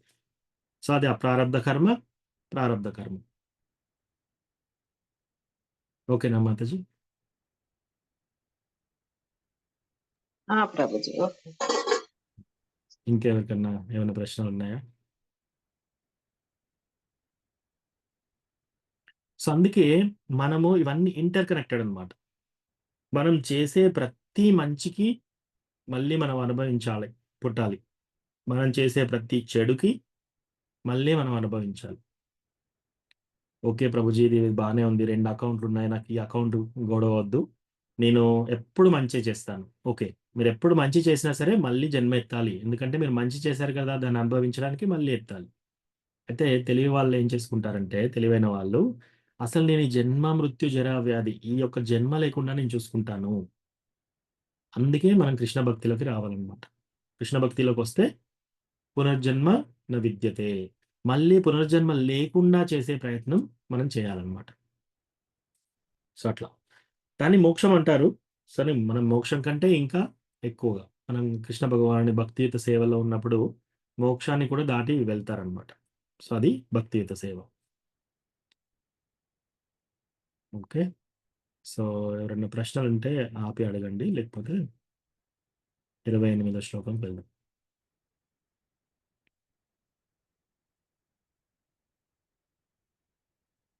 సో 28 దగ్గర ఉన్నాం మనము. ఒక 3-4 శ్లోకాలు రివైజ్ చేసుకుందాం ఈ చాప్టర్లో.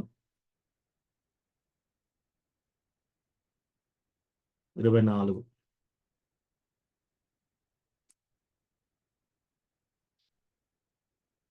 or 23 నుంచి చూద్దాం. యది హ్యహం న వర్తేయం జాతు కర్మణ్యతంద్రితః మమ వర్త్మానువర్తంతే మనుష్యా పార్థ సర్వశః. ఓ పార్థ, ఓ అర్జున, ఒకవేళ నేను విద్యుత్ కర్మ ధర్మలను శ్రద్ధగా నిర్వహింపనిచో మనుషులు తప్పక నా మార్గమునే అనుసరింతురు. అంటే భగవంతుడు వచ్చినా సరే మన కోసం ఆయన ఏం చేస్తాడంటే దారి చూపడడం కోసం ఆయన కూడా మనలాగా విద్యుత్ కర్మ ధర్మాలను పాటిస్తూ ఉంటాడు అనమాట. ఆయన కూడా పెళ్లి చేసుకోవడం, వివాహం చేసుకోవడం, ఆయన కూడా కొన్ని దాన ధర్మాలు చేయడం, ఆయన కూడా కొన్ని యజ్ఞాలు చేయడం, ఇవన్నీ ఎందుకంటే మన కోసం చూపిస్తున్నాడు అంతే. ఆయన చేయవలసిన అవసరం లేదు. 24 ఉత్సీదేయురిమే లోకే నా కుర్యాం కర్మ చేదహం శంకరస్య చ కర్తాస్యాం ఉపహన్యాం ఇమా ప్రజా. విద్యుత్ కర్మ ధర్మములు నేనే నిర్వహింపనిచో లోకములన్నీ నాశనము పొందగలవు. అవాంఛనీయ ప్రజా బాహుల్యమునకు నేను కారణుడై తద్వారా సర్వజీవులకు శాంతిని నష్టపరిచిన వాడు అగుదును.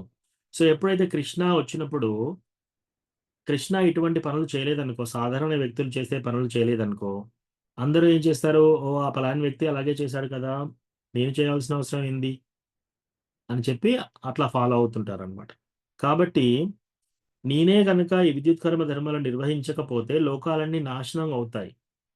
అందరూ నన్ను చూసి సర్వజీవులను శాంతి ఇవన్నీ నష్టపరిచిన వాడిని అవుతాను అని చెప్తున్నాడు. సక్తా కర్మణ్య విద్వాంసో యథా కుర్వంతి భారత కుర్యాద్ విద్వాంస్ తథా శక్తాశ్చికీర్షుర్లోక సంగ్రహం. పామరులు, పండితులు పామరులు ఆపోజిట్. పండితుడికి ఆపోజిట్ పామరులు. పామరులు అంటే మూర్ఖులు. పామరులు ఫలము యందు ఆసక్తి కలవారై కర్మను అనుసరించినట్లు విద్వాంసుడైన వాడు జనులను ధర్మ మార్గమున వర్తింపజేయుటకై సంగరహితముగా కర్మ ఉనరింపవలను. ఎట్లా అయితే మూర్ఖులు ఫలం కోసం నాకు ఈ రిజల్ట్ కావాలి, నేను కష్టపడి సాధించుకోవాలి అని ఎవరైతే ఆసక్తిగా వాళ్ళ కర్మలను ఎలా చేస్తున్నారో, ఒక విద్వాంసుడైన వాడు, ఒక పండితుడు, ఒక విద్వాంసుడైన వాడు ఏం చేయాలంట, జనాలను ధర్మ మార్గంలో పెట్టడం కోసం సంఘరహితంగా అంటే డిటాచ్డ్గా ఉండాలి. సంఘంతో డిటాచ్డ్గా ఉండి ఆయన యొక్క పనులు నిర్వర్తించాలి. నా బుద్ధి భేదం జనయేద్ అజ్ఞానం కర్మ సంగినాం జోషయేత్ సర్వకర్మాణి విద్వాం యుక్త సమాచరన్.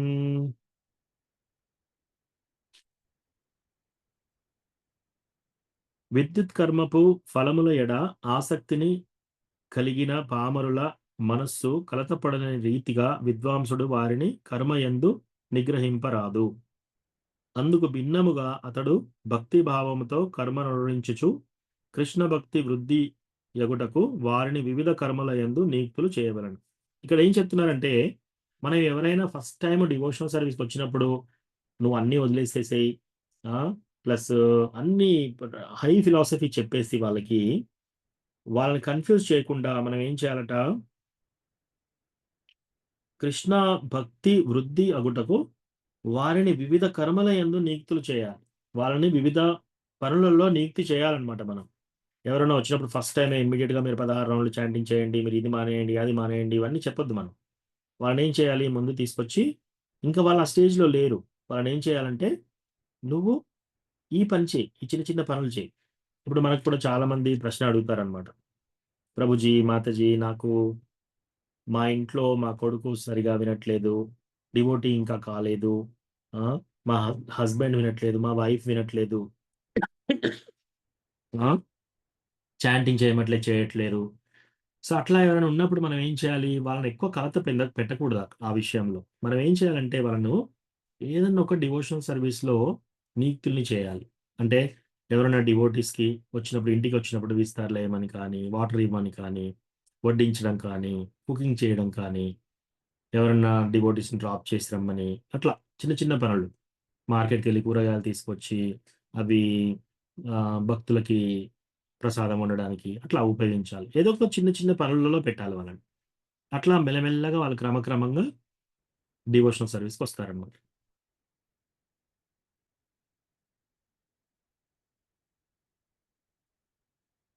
సో, ఇది చాలా ఇంపార్టెంట్ శ్లోక 27. ఇదును 27 ఇది చదివి మనం అక్కడ ఆపాం. సో, 27వ శ్లోకం చాలా ఇంపార్టెంట్. ఎవరైనా మెమరైజ్ చేసుకోవాలంటే చేసుకోండి. ప్రకృతే క్రియమానాని గుణైఃకర్మాణి సర్వశః అహంకారా విమూఢాత్మా కర్తాహం ఇతి మన్యతే. మిథ్యాహంకారముచే మోహ పరవశుడగు జీవాత్మ వాస్తవముగా ప్రకృతి త్రిగుణములచే నిర్వహింపబడు కర్మలను తనను కర్తగా భావించును. సో యాక్చువల్‌గా ఏమవుతున్నాయంటే ప్రకృతే క్రియమానాని గుణైకర్మాణి సర్వశః. ఇక్కడ నడిచే ప్రతి పని ప్రకృతి యొక్క త్రిగుణాల చేత జరుగుతుందన్నమాట. అంటే మీరెప్పుడన్నా ఇంత ఓల్డెన్ డేస్‌లో తోలుబొమ్మలాటకు వెళ్తే ప్రేక్షకులందరూ ఇక్కడ కూర్చుంటారు. ఒక బొమ్మలకు తాళ్ళు కడతారనమాట. చేయికో తాడు, కాలుకో తాడు, తలకు తాడు, ఇట్లా నోరుకో తాడు, ఇట్లా కట్టేసి వెనకాల వీళ్ళేం చేస్తారు తాళ్ళు గుంజుతుంటారనమాట. ఇలా గుంజగానే చేయిలేస్తుంది. ఇలా గుంజగానే ఈ కాళ్ళేస్తుంది. ఇలా గుంజగానే ఇట్లా నవ్వుతారనమాట. అట్లా వాళ్ళొక స్టోరీ చెప్పేవాళ్ళనమాట. అంటే డాన్స్ చేసేటట్టు. ఈ ప్రేక్షకులు ఏమనుకుంటారు? అంటే తెలివి తక్కువ ప్రేక్షకులకు ఏమవుతుంది? బొమ్మలే నిజంగా అలా చేస్తున్నాయి అనుకుంటారు. కానీ నిజంగా కొంచెం తెలివి ఉన్న వాళ్ళు ఏమనుకుంటారు? ఎనకాల వాళ్ళు తాళ్ళు గుంజుతున్నారు. ఈ టైంకి ఈ తాడు గుంజుతున్నారు. ఈ టైంకి ఈ తాడు గుంజుతున్నారు. అలా బొమ్మలు ఎగురుతున్నాయని తెలిసిపోతుంది. సో, అహంకార విమూఢాత్మ. అహంకారంతో ఉన్న విమూఢుడు ఏమనుకుంటున్నాడు? విమూఢాత్మ అంటే మూర్ఖుడు ఏమనుకుంటున్నాడట? దీనికంతటికి కారణం నేనే. నేను చక్కగా కష్టపడి చదువుకున్నాను. కాబట్టి పాసయ్యాను. నేను బాగా ఇంటర్వ్యూలో మంచిగా చెప్పాను కాబట్టి వాళ్ళు నన్ను జాబ్ ఇచ్చారు. నేను ఇంత ధనం సంపాదించాను కాబట్టి ఇల్లు కట్టాను.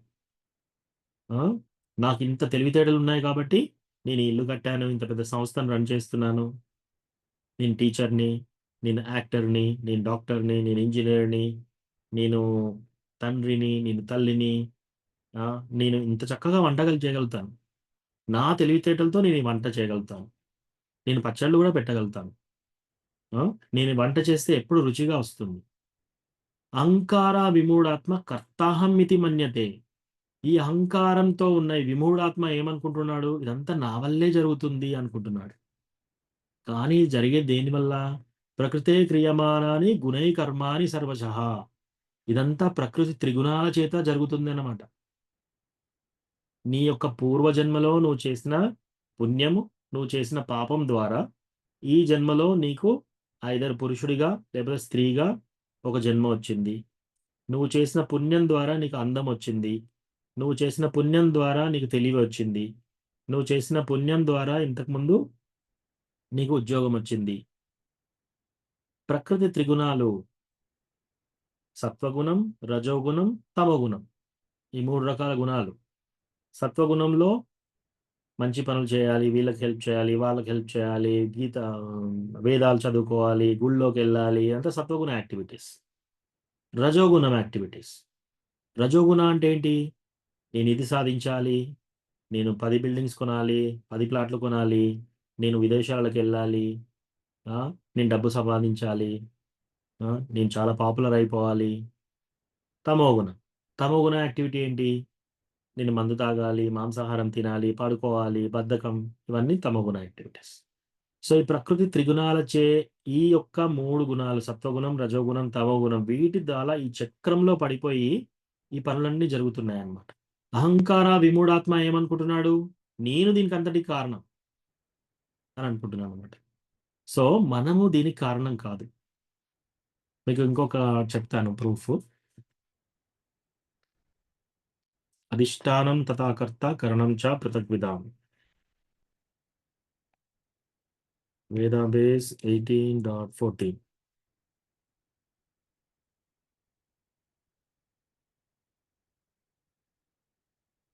అధిష్టానం తథా కర్త కరణం చ పృథగ్విధం వివిధాశ్చ పృథక్ చేష్టా దైవం చైవాత్ర పంచమం.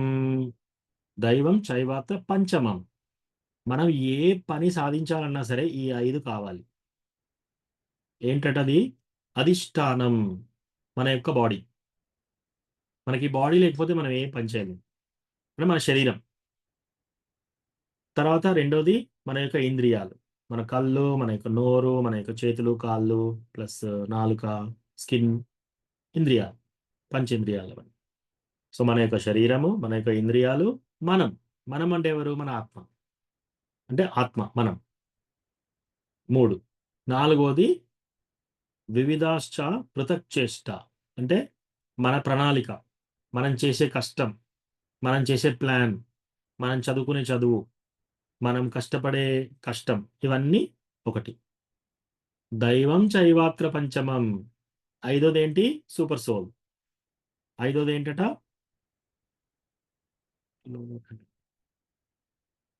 సూపర్ సోల్ అంటే పరమాత్మ. పరమాత్మ శాంక్షన్ కాకుండా ఏది జరగదు. సో ఈ 5 కారణం.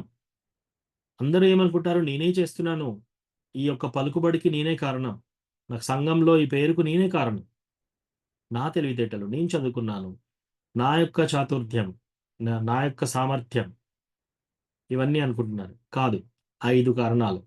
నీ యొక్క శరీరం, నీ యొక్క ఇంద్రియాలు, నువ్వు, తర్వాత మన ప్లాన్, మన యొక్క కష్టం, అవి లాస్ట్కి సూపర్ సోల్.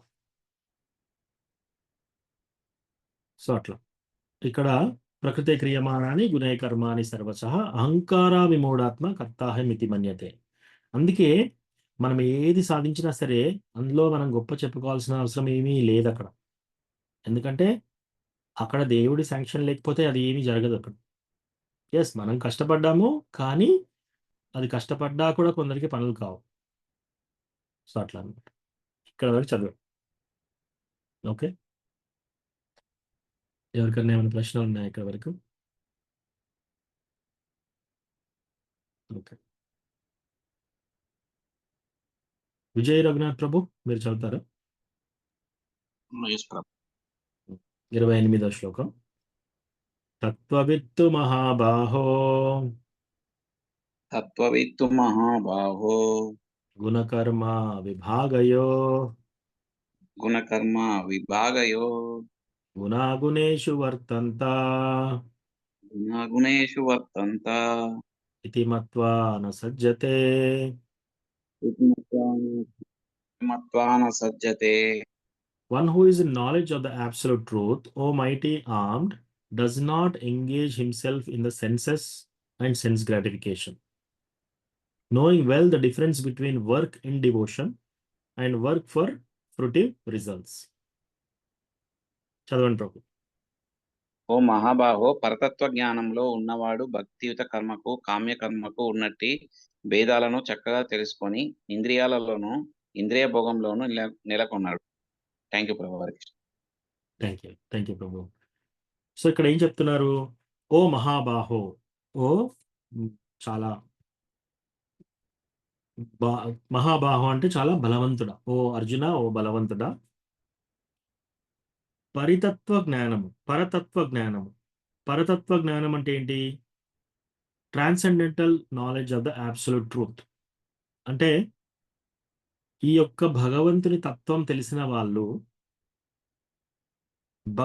భక్తియుత కర్మము మరియు కలిగిన వాడు భక్తియుత కర్మము మరియు కామ్య కర్మల నడుమ భేదమును చక్కగా తెలిసి. అంటే భక్తియుత కర్మ ఏంటి, కామ్యకర్మ ఏంటి? కామ్యకర్మ అంటే మనం కామం ద్వారా వచ్చేసే పని, అంటే మనం కోరిక తీర్చుకోవడం కోసం చేసే పని. భక్తియుత కర్మ అంటే భక్తి ద్వారా చేసే కర్మ. మనం భక్తి, కృష్ణ చెప్పాడు కాబట్టి మనం చేస్తున్నాం, అది భక్తియుత కర్మ అవుతుంది. కామ్యకర్మ ఏమవుతుంది? నాకు తినాలనిపిస్తుంది, నేను తింటున్నాను. రైట్. సో అట్లా అనమాట.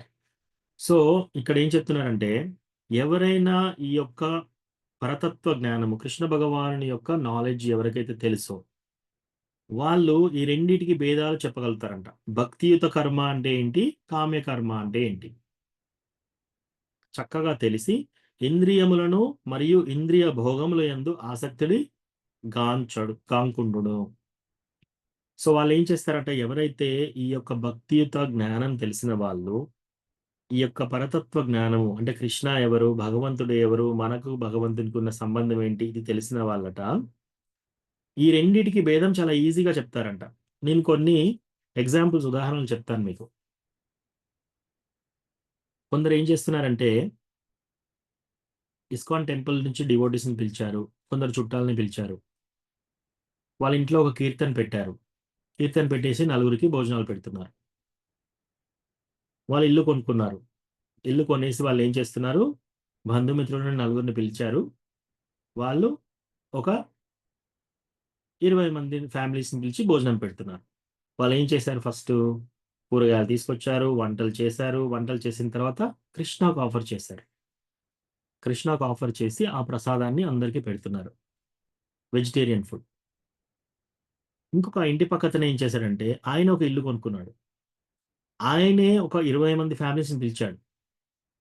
సో ఆయన ఏం చేశాడు, నేను 2 కోట్ల అపార్ట్మెంట్ కొన్నాను ఇక్కడ జూబ్లీ హిల్స్లో, అందరూ రండి అని చెప్పేసి అందరికి వైన్, విస్కీ, తర్వాత నాన్ వెజిటేరియన్ ఫుడ్ పెట్టారు. పెట్టేసి అందరికీ పార్టీ ఇచ్చారు. వెళ్ళేటప్పుడు అందరికీ బట్టలు పెట్టారు. రైట్, అదే ఆయన చేశాడు. ఈయన ఏం చేశాడు, ఈయన కూడా 20 మంది ఫ్యామిలీని పిలిచాడు. ఈయనే వెజిటేరియన్ భోజనం చేశాడు. అందరికీ భోజనం పెట్టాడు, అందరికీ బట్టలు పెట్టాడు. ఈ రెండింటికి తేడా ఏంటి? ఇద్దరు సేమ్ చేశారు, సేమ్ ఫంక్షన్. ఆయనే గృహప్రవేశం చేశాడు, ఈయన గృహప్రవేశం చేశాడు. సో ఓ మహాబాహో, పరతత్వ జ్ఞానం కలిగిన వాడు భక్తియుత కర్మ మరియు కామ్యకర్మ నడుమ భేదమును తెలుసుకుంటాడంట, చక్కగా తెలుసుకుంటాడు. అంటే ఇక్కడ ఏంటి, ఈ రెండిట్లో 2 ఫంక్షన్స్లలో భక్తియుత కర్మ ఎక్కడ ఉంది, కామ్యకర్మ ఎక్కడ ఉంది? ఈ వ్యక్తి ఏం చేస్తున్నాడు, నేను 2 కోట్లు పెట్టి ఇల్లు కొన్నాను, ఈయన 2 కోట్లు పెట్టి 2 కోట్ల ఇల్లే. ఆయనే 20 మందిని పిలిచాడు, ఈయన 20 మందిని పిలిచాడు.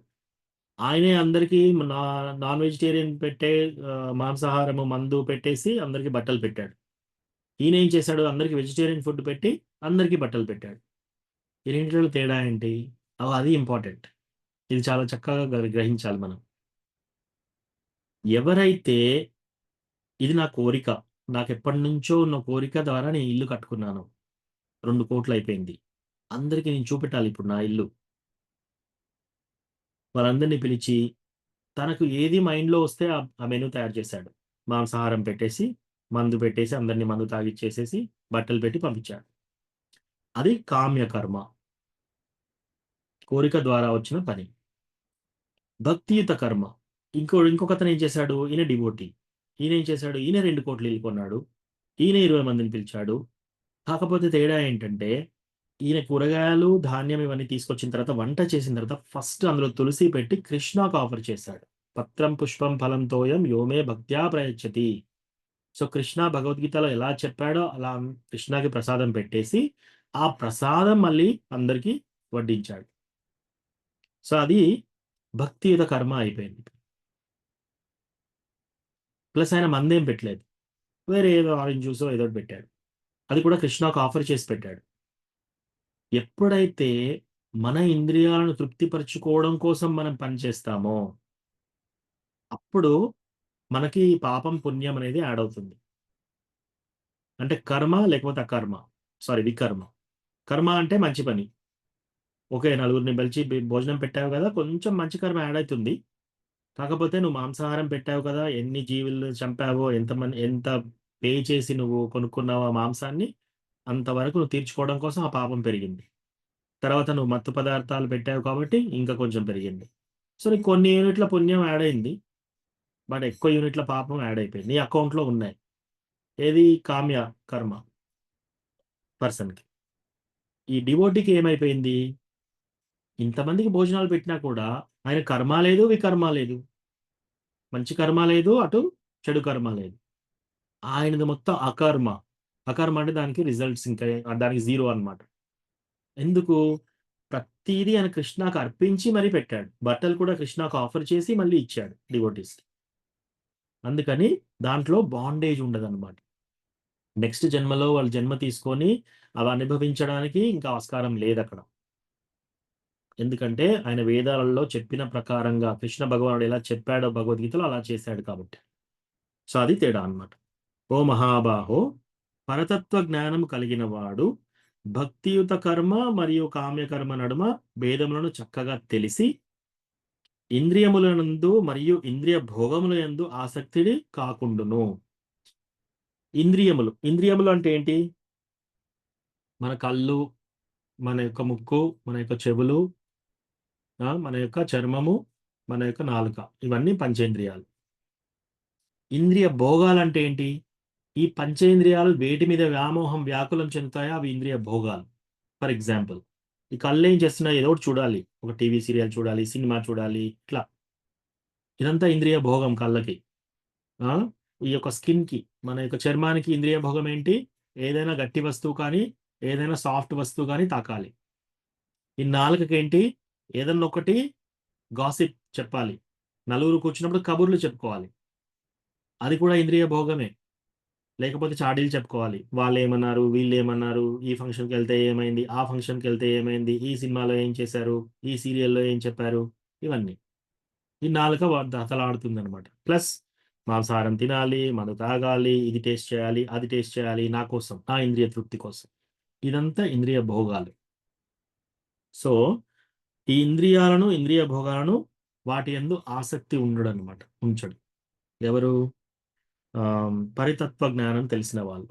పరతత్వ జ్ఞానం తెలిసిన వాళ్ళు వీటిలలో ఆసక్తి ఉంచరు అని చెప్తున్నారు ఇక్కడ.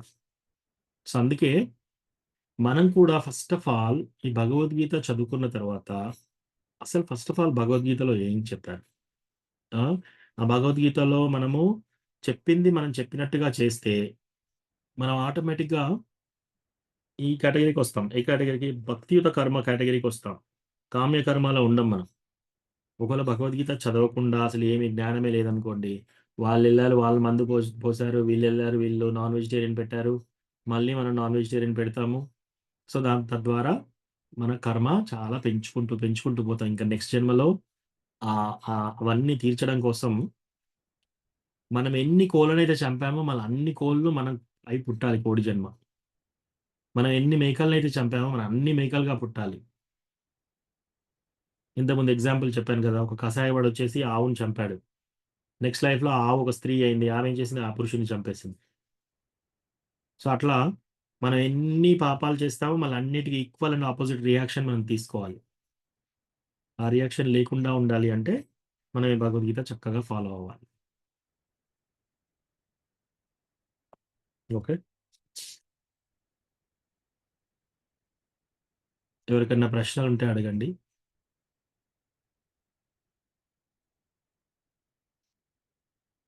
ఓకే, 29వ శ్లోకం. వర్ణ మాతాజీ మీరు చదువుతారా?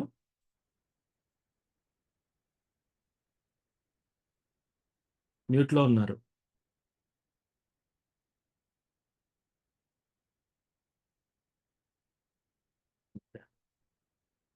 ఓకే, గౌరవప్రేమి మాలిని మాతాజీ.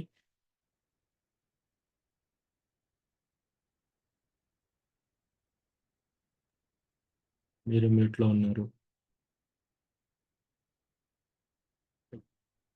కృష్ణమూర్తి ప్రభు, వసంతి మాతాజీ.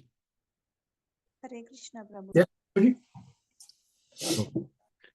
ఓకే, హరే కృష్ణయ్య. ఓకే, వర్ణ మాతాజీ మీరు చదువుతారా? ట్రై చెప్తే చేయండి, చదువుతాను. ట్రై చేయండి. మీ ఇంట్లో మీరు భగవద్గీత ఉందా? చెప్తా ఉంటే లేదమ్మా. ఓకే, సరే, ఇది శ్లోకం నేను అమ్మ దగ్గర చదవండి. తెచ్చుకున్నాం అనుకుని మర్చిపోయా. సరే, నేను చెప్పింది మీరు రిపీట్ చేయండి. 29. ఓకే. ప్రకృతేర్గుణ సమ్మూఢాః ప్రకృతే గుణ సమ్మోహాః సజ్జంతే గుణకర్మసు సజ్జంతే గుణకర్మసు తాన కృత్స్నా విదో మందాన్ దాన కృష్ణాన్ దోమందాన్ కృత్స్నవిన్నా విచాలయేత్. కృష్ణ విన్నా విచాలయే. Thank you Mataji. సో ఇక్కడ ఏం చెప్తున్నారు ఈ శ్లోకంలో? bewildered by the modes of material nature, the ignorant fully engage themselves in material activities and become attached, but the wise should not unsettle them, although these duties are inferior due to the performer's lack of knowledge. Okay. ప్రకృతి త్రిగుణములచే మోహ పరవశులై మూఢులు భౌతిక కర్మల యందు సంపూర్ణముగా నియుక్తులై సంగత్వమును పొందుదురు. కర్మ యొక్క అజ్ఞాన కారణము ఆ కర్మల అధమములై జ్ఞానవంతుడు వారిని కలత పెట్టరాదు. సో దీని అర్థం ఏంటంటే, bewildered by the modes of material nature, ఈ ప్రకృతి త్రిగుణాలతో లోబడి ఈ యొక్క మూఢుడు ఏం చేస్తున్నాడు?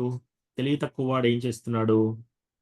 ఈ యొక్క ప్రాపంచిక యాక్టివిటీస్ లో బాగా కొట్టుమిట్టాడుతూ ఉన్నాడు అనమాట. ప్లస్ దాంట్లో బాగా సంగత్వం ఏర్పరచుకున్నాడు.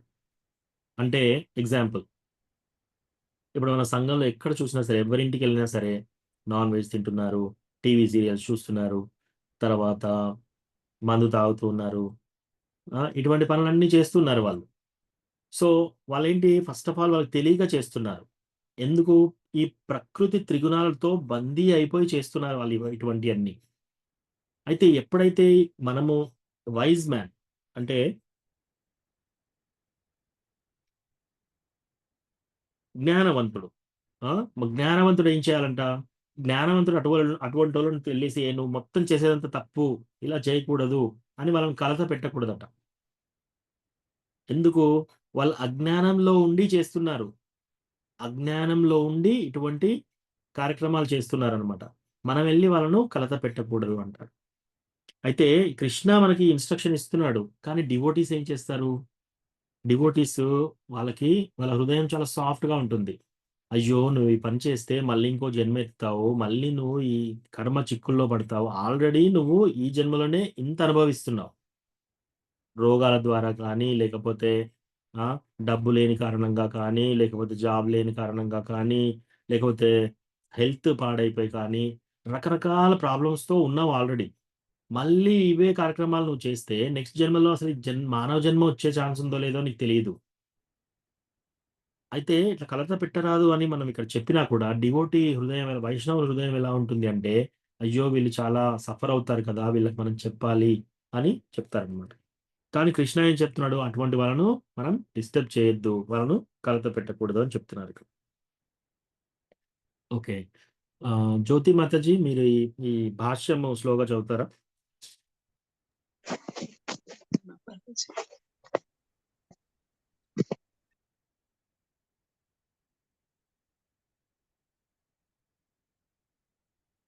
చదవండి మాతాజీ. జ్యోతి మాతాజీ మీరు అన్మ్యూట్ చేస్తారు కదా. ప్రభుజీ.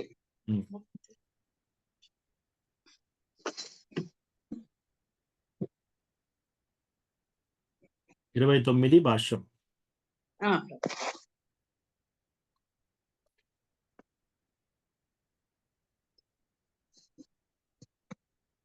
భాష్యం శ్రీల ప్రభుపాదుల వారిచే.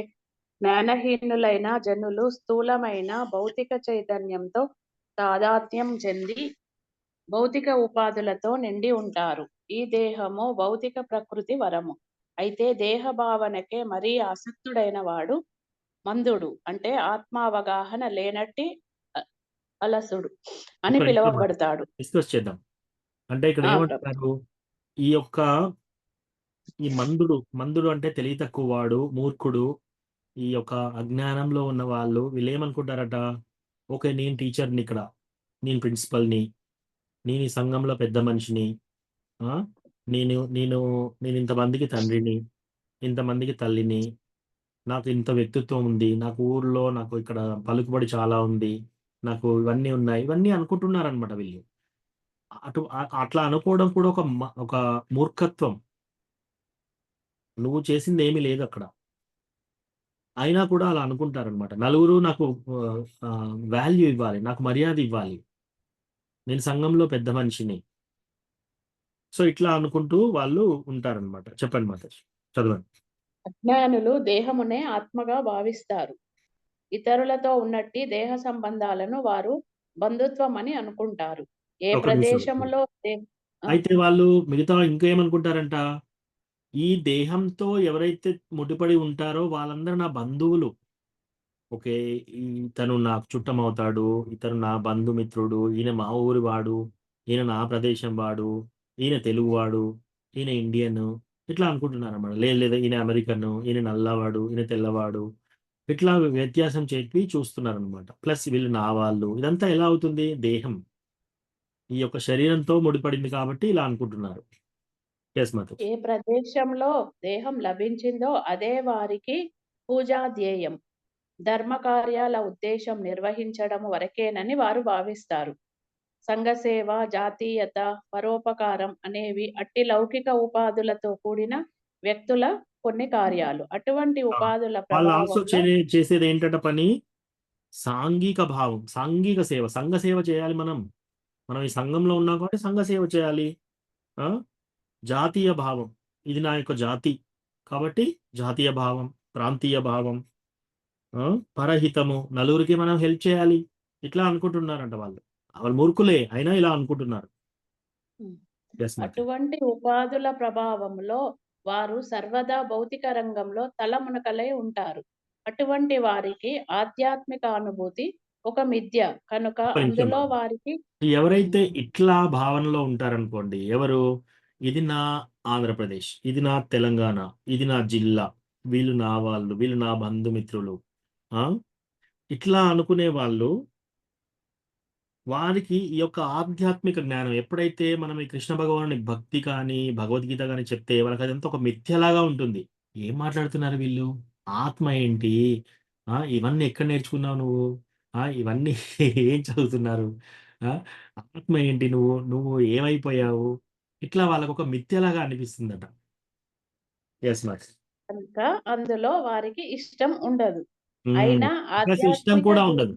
వాళ్ళకి ఇందులో నేర్చుకుందామనే ఇష్టం కూడా ఉండదు. కొందరు ఏమంటారు, నేను దేవుని నమ్మను, కొందరు ఏమంటారు దేవుడు లేడు. సో దేవుడు లేడు, ఉన్నాడు అనేది నాకు తెలియదు అంటే కరెక్ట్ ఆన్సర్. నేను చూడలేదు, నాకు తెలియదు, అది ఆనెస్ట్ ఆన్సర్. కానీ దేవుడు లేడు అని ఎవరు చెప్పగలుగుతారు? ఓన్లీ దేవుడే చెప్పగలుగుతాడు. దేవుడు లేడని నీకు ఎలా తెలుసు? అంత ఖచ్చితంగా నీకు ఎలా తెలుసు?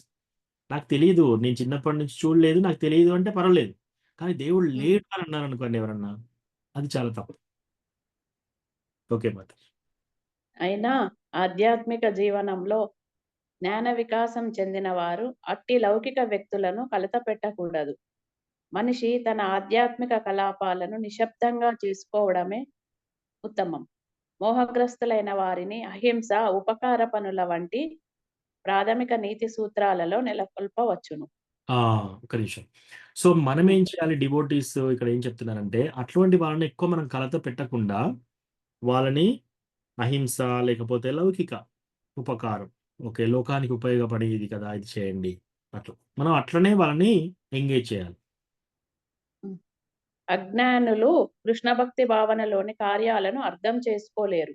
అందుకే వారిని కలత పెడుతూ కాలాన్ని వృధా చేసుకోవద్దని శ్రీకృష్ణ భగవానుడు మనకు ఉపదేశిస్తున్నాడు. కానీ భగవంతుని ఉద్దేశం బాగా తెలిసిన వారు అయిన కారణంగా భక్తులు ఆ దేవదేవుని కంటే ఎక్కువ కరుణ గలవారై ఉంటారు. అందుకే వారు అజ్ఞానుల దగ్గరికి వెళ్ళి వారిని మనిషికి అత్యంత అవసరమైనట్టి కృష్ణ భక్తి భావన కర్మలలో నెలకొల్పడానికి యత్నించడం వంటి నానా రకాలైన సాహసాలను చేస్తుంటారు. హరే కృష్ణ. సో కృష్ణ ఏం చెప్పాడు? కృష్ణ ఏమనంటే, మీరు వాళ్ళని కలత పెట్టకండి, వాళ్ళకి ఏం చెప్పవలసిన అవసరం లేదు అని కృష్ణ చెప్పాడు. కానీ కృష్ణ భగవానుడి భక్తులు కృష్ణ కంటే ఇంకా ఎక్కువ వాళ్ళు కరుణామయంతో వాళ్ళు ఏం చేస్తారంటే, వాళ్ళు వెళ్ళి వాళ్ళకు మీరు ఇలా జీవించకండి, ఇది కాదు లైఫ్, మీరు ఇలా ఉండాలి, ఈ భక్తి భావనలకు రండి అని చెప్పి మరి చెప్తారన్నమాట. నానా రకాలుగా చెప్తారు వాళ్ళు, నానా రకాల రిస్క్స్ తీసుకుంటారు. ఎన్నో రిస్క్ తీసుకొని ఎంతో టైం వెచ్చించి మరి చెప్పడానికి ప్రయత్నం చేస్తారనమాట. సో అట్లా వైష్ణవులు అనేది అలా చేస్తారు. కృష్ణ ఈ చెప్పినా కూడా ఈ విషయంలో డివోటీస్ వెళ్ళి మళ్ళీ వాళ్ళకి ఏదో ఒకటి ఉపకారం చేద్దాం అన్నట్టు చెప్తున్నారు అనమాట. సో ఈరోజు ఇక్కడ ఆపుదాము. ఎవరికన్నా ఏమైనా ప్రశ్నలు ఉంటే అడగండి. ఇవాళ చదివినాయి కానీ ఇన్ జనరల్ ఏవైనా సరే.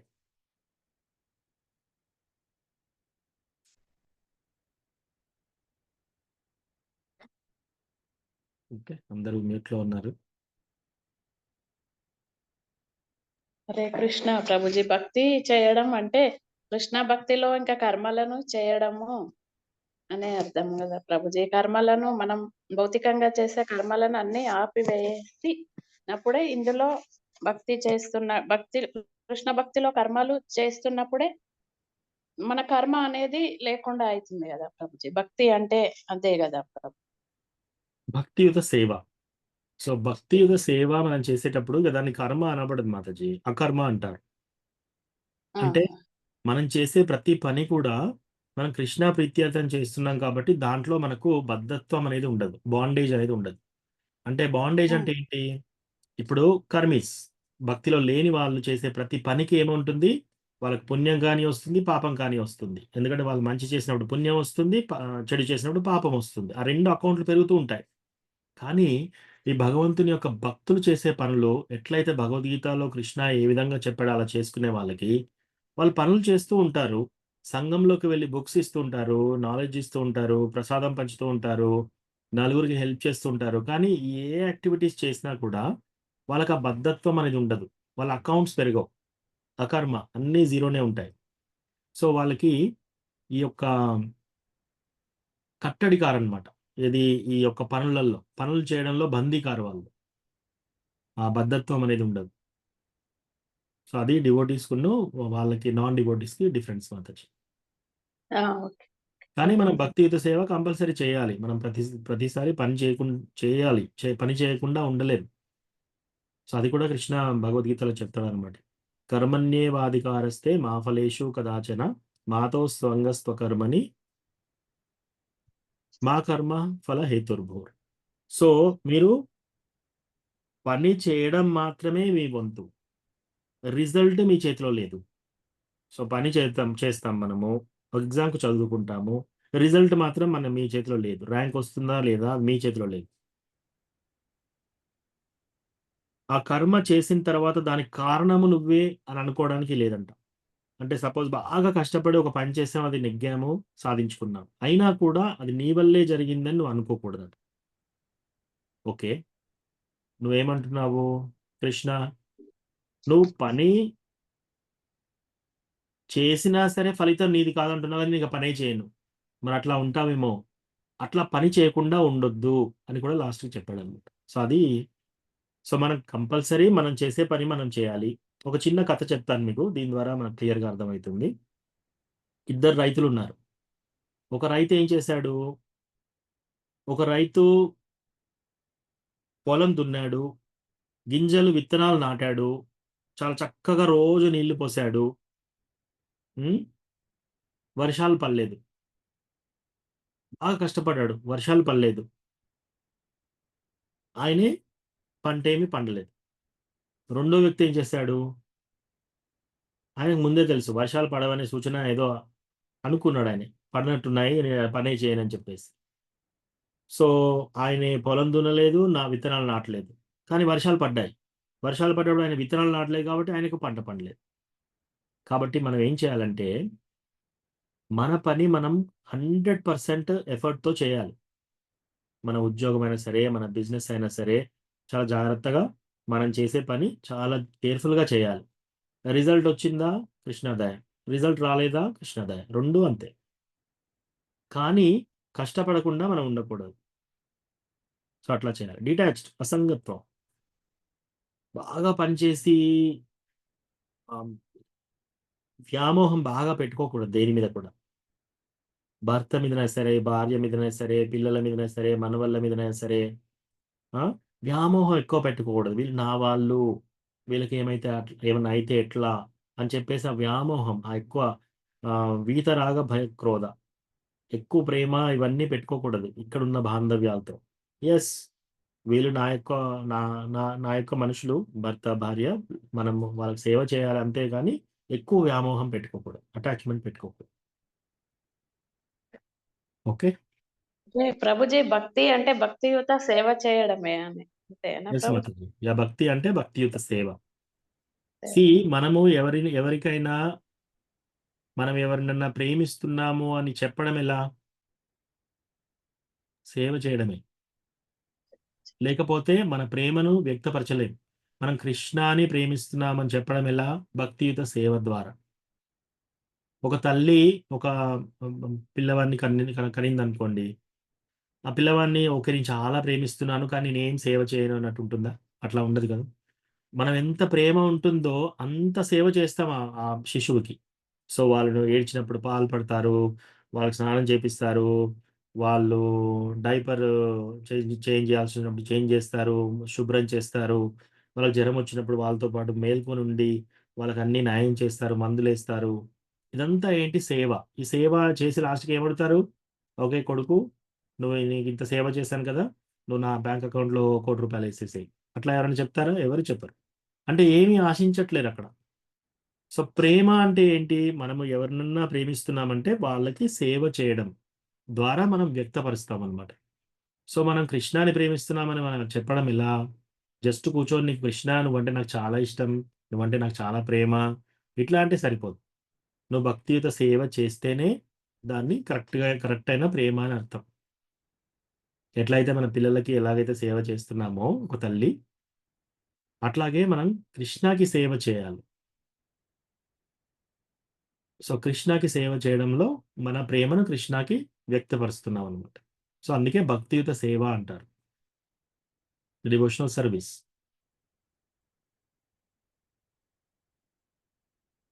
ఓకేనా మాతాజీ? సేవ ద్వారానే భగవంతుని చేరుకుంటాము. ఇది కర్మ బంధనాల్లో కూడా చిక్కుకోకుండా ఉంటాం. యెస్ మాతాజీ. అదే ప్రేమ మనం భగవంతుని పట్ల కాకుండా మనం వేరే ఎవ్వరి మీద పెట్టినా సరే ఇక్కడ ఫస్ట్ ఆఫ్ ఆల్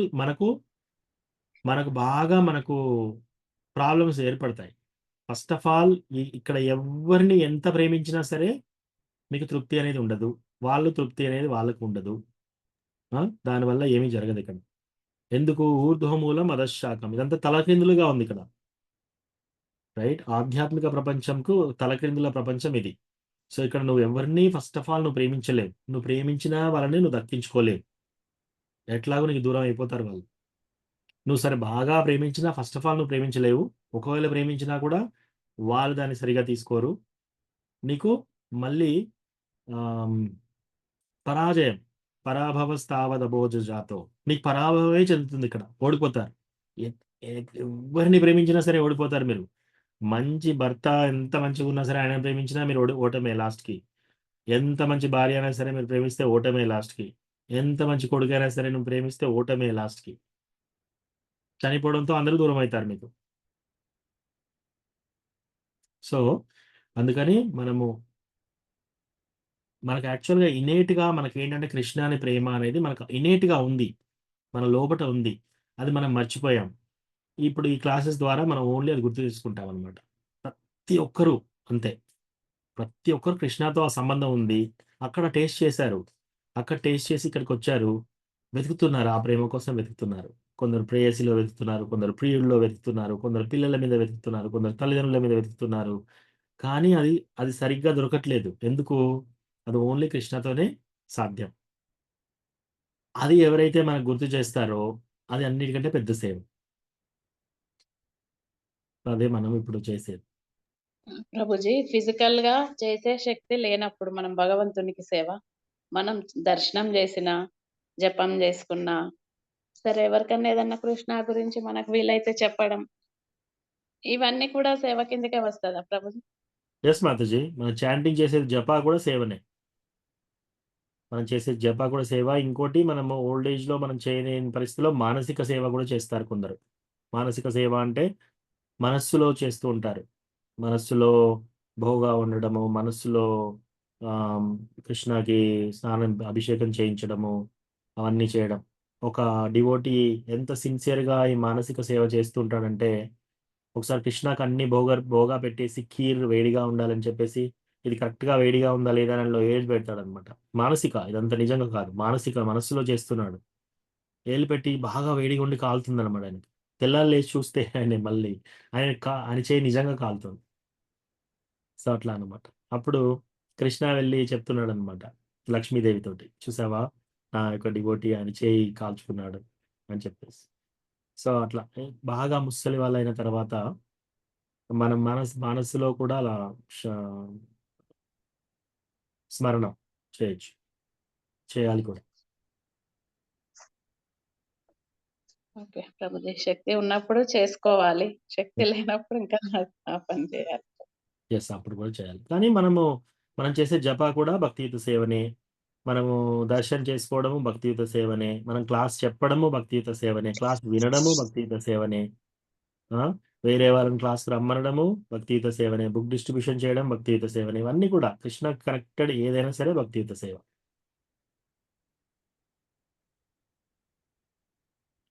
ఓకే, ఇక్కడ ఆపుదాము. ధన్యవాదాలు. వాంఛా కల్పతరుభ్యస్య కృపా సింధుభ్య ఏవ చ పతితానాం పావనేభ్యో వైష్ణవేభ్యో నమో నమః. అనంతకోటి వైష్ణవ బృందికి జాయ్. శ్రీల ప్రభుపాదికి జాయ్. హరే కృష్ణ. ప్రభుజీ ధన్యవాదాలు. హరే కృష్ణ ప్రభుజీ, దండవత్ ప్రణామం. ధన్యవాదాలు. Hare Krishna Prabhuji, thank you. ధన్యవాదాలు.